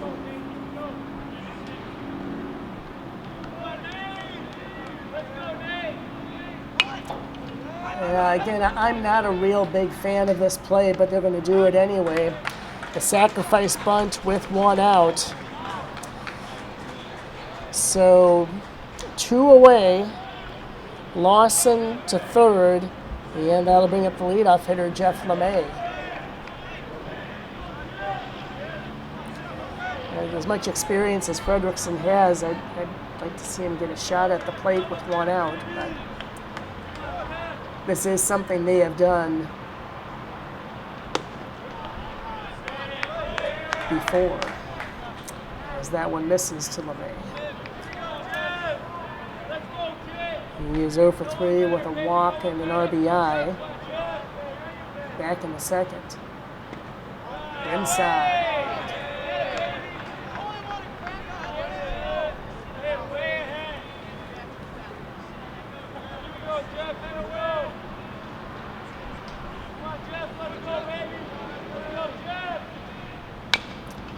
And he pulls that one foul.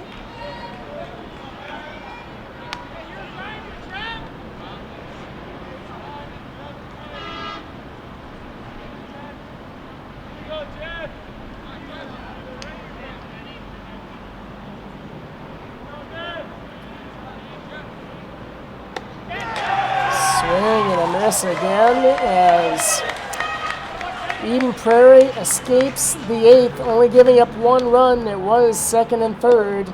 Nobody out.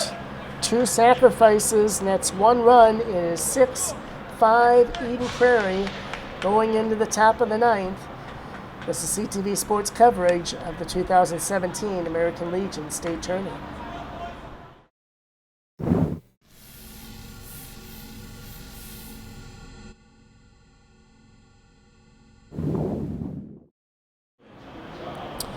So again, the defensive changes in the eighth.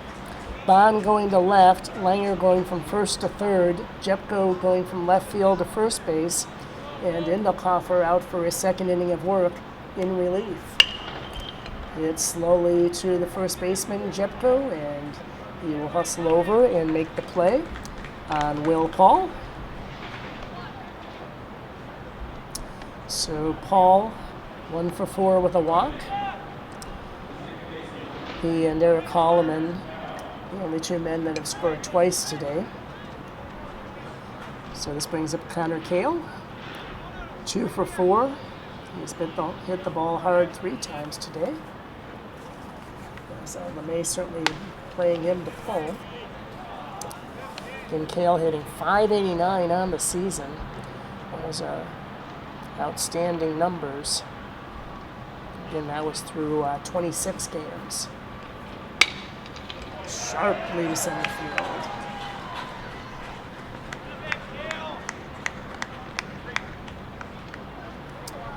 So Kale now with 3 hits. And this brings up dangerous Connor Young. He is 1 for 3 with a walk. Struck out in the first, base hit in the third, ground out in the fifth, and a walk. And as it turned out, the big 6th run in the 7th. That one just missed. And Ross Indelkoffer 8 home runs during the regular season and sub-state. And he'll be going to Iowa Western Junior College starting in the fall.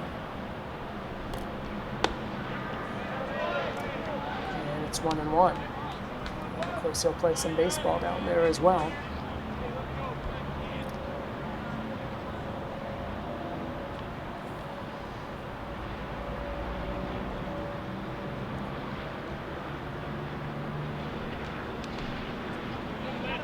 Just missed outside, 2-1. And Tri-City right where they want to be in the batting order, Nickel, Langer, and Indelkoffer for the bottom of the ninth.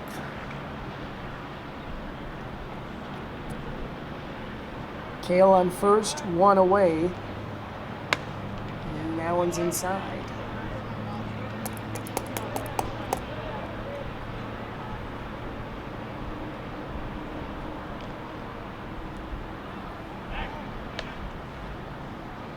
Throw to first. I don't think Kale is going to venture too far off of first base.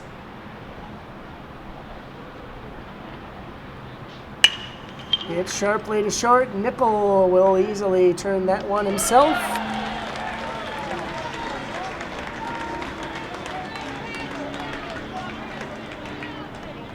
Good positioning there by Nickel.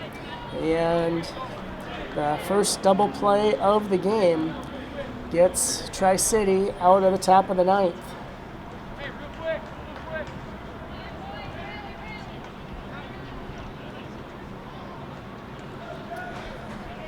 So we'll see if they make the call to the bullpen, and they are not.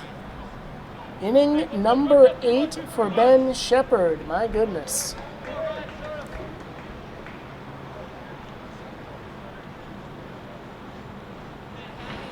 Now again,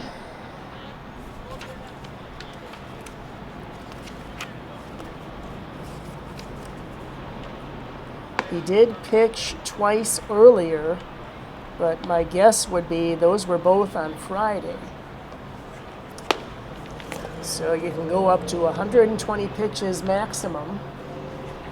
You could finish your batter if you go at 120, and then you have to be pulled for a relief pitcher.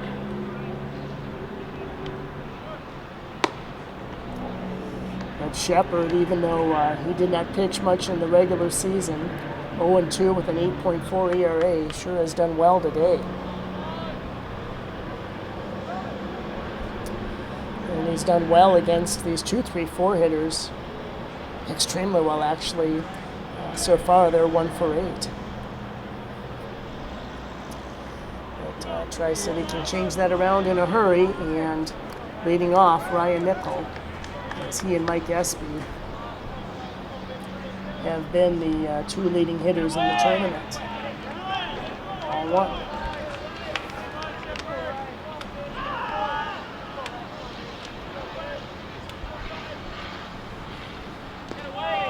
Low in the dirt, ball 2.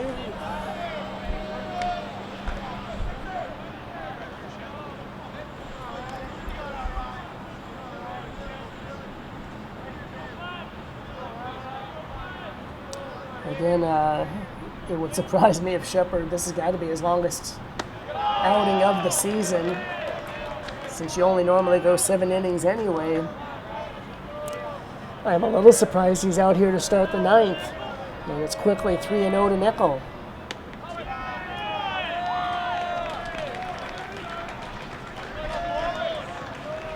He reaches for the 3rd time today.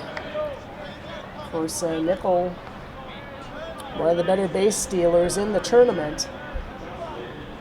As this brings up Justin Langer. Over 3, he had a walk and a stolen base back in the 1st. That's when Tri-City pulled off a very nice double steal.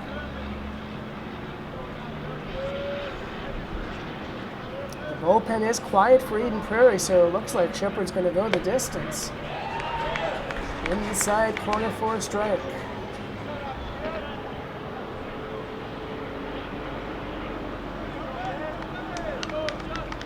Unless they bring in one of the position players in relief. Runner's going. Threw it down to second. Slide under the tag. And the 2nd stolen base for Nickel, and a big one. Langer called strike 2, so it's 0-2 to him. But the tying run there at second.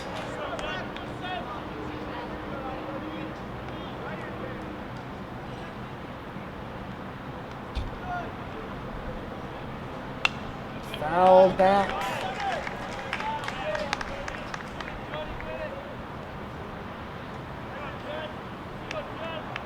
Sometimes you would figure in maybe a no doubles defense, but that's really not the case here. The left and right fielders both a good bit off the line.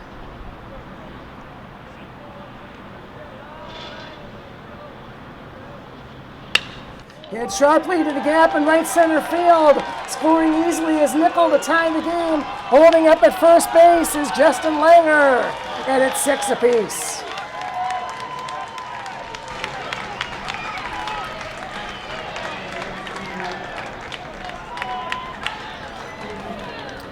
And you can't say enough about the relief work of Matt Harold and Ross Endelkoff for scattering 3 runs in 8 innings.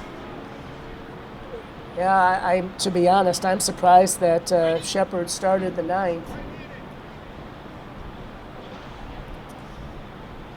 As we are going to have a pitching change, even though they weren't really warming up here in the 9th. But they're certainly loose. They've been pitching out there for the better part of the later innings.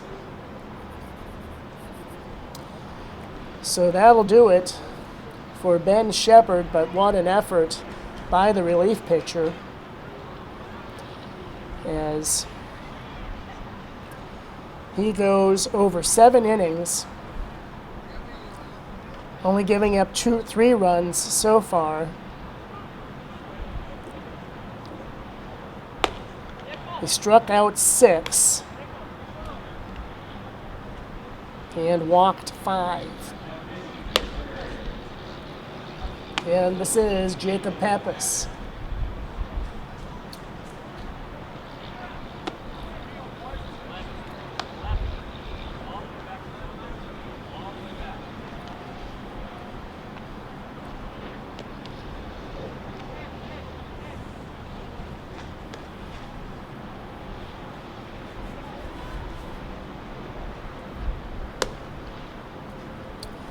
So Pappas on the season, 0-1 with a save.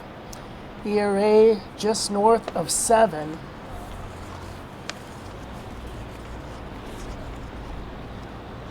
He has just pitched 1 inning so far in the state tournament, and it was an eventful one as he gave up 2 hits, 3 runs, and 3 walks. So he called into duty here with the winning run at first base.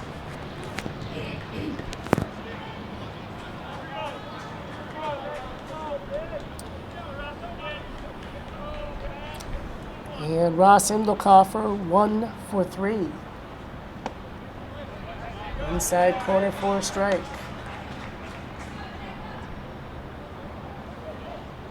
Nickel reached, stole second, and then scored on the RBI single by Langer to tie the game. It's the first time we've been tied since the second inning.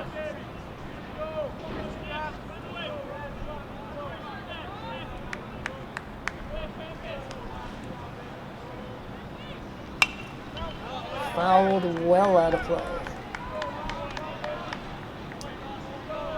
So in the coffer behind here.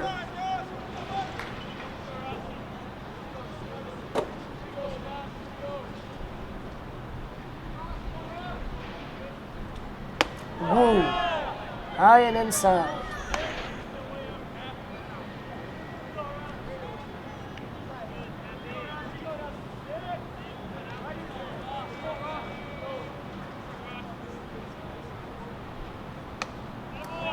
Well inside, 2-2.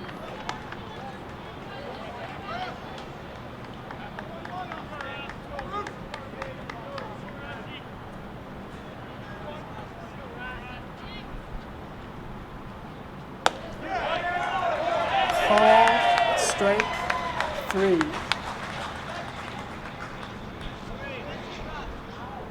And the coffer seems relatively stunned.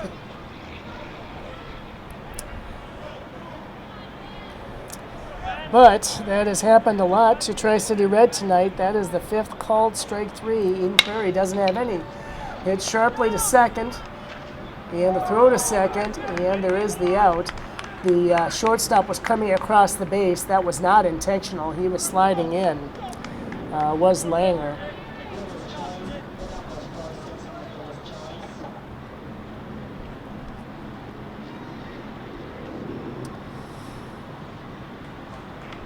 Well, again, Indelkoffer, he was behind in the count, 1-2. Took a questionable pitch for a called strike 3. And it's going to put Eden Prairie in a decent spot here to escape the 9th and send it to extra innings.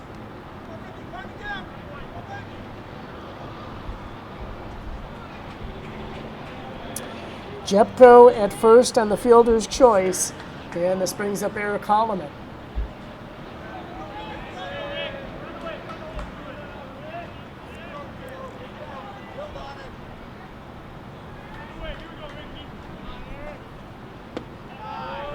Outside, ball 1.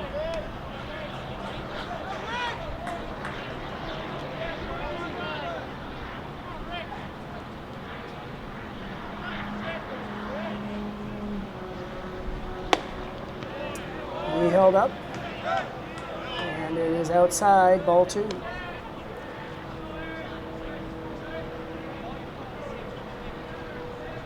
Well, we go extra innings. It will be interesting to see what Tri-City does as far as pitching.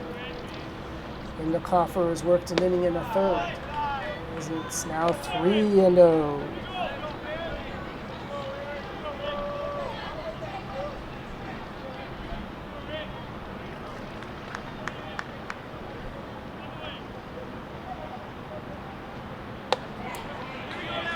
Inside corner.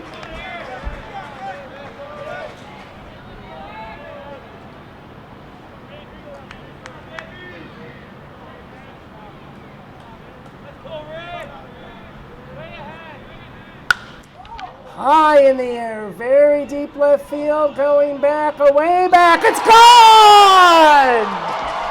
2-run homer, Eric Holloman.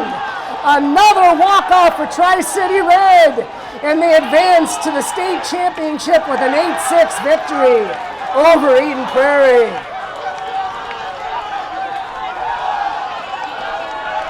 Eric Holloman absolutely crushed a 3-1 delivery into the bullpen in left field, and a walk-off home run, something they've done a few times this season, as Eden Prairie will come in third place here in the State American Legion tourney, and Tri-City Red advances for a rematch against Ham Lake here coming up a little after 1 o'clock. Again, for reasons unbeknownst to us, it is one game winner take all for the championship, so that certainly benefits Tri-City Red here in the championship game.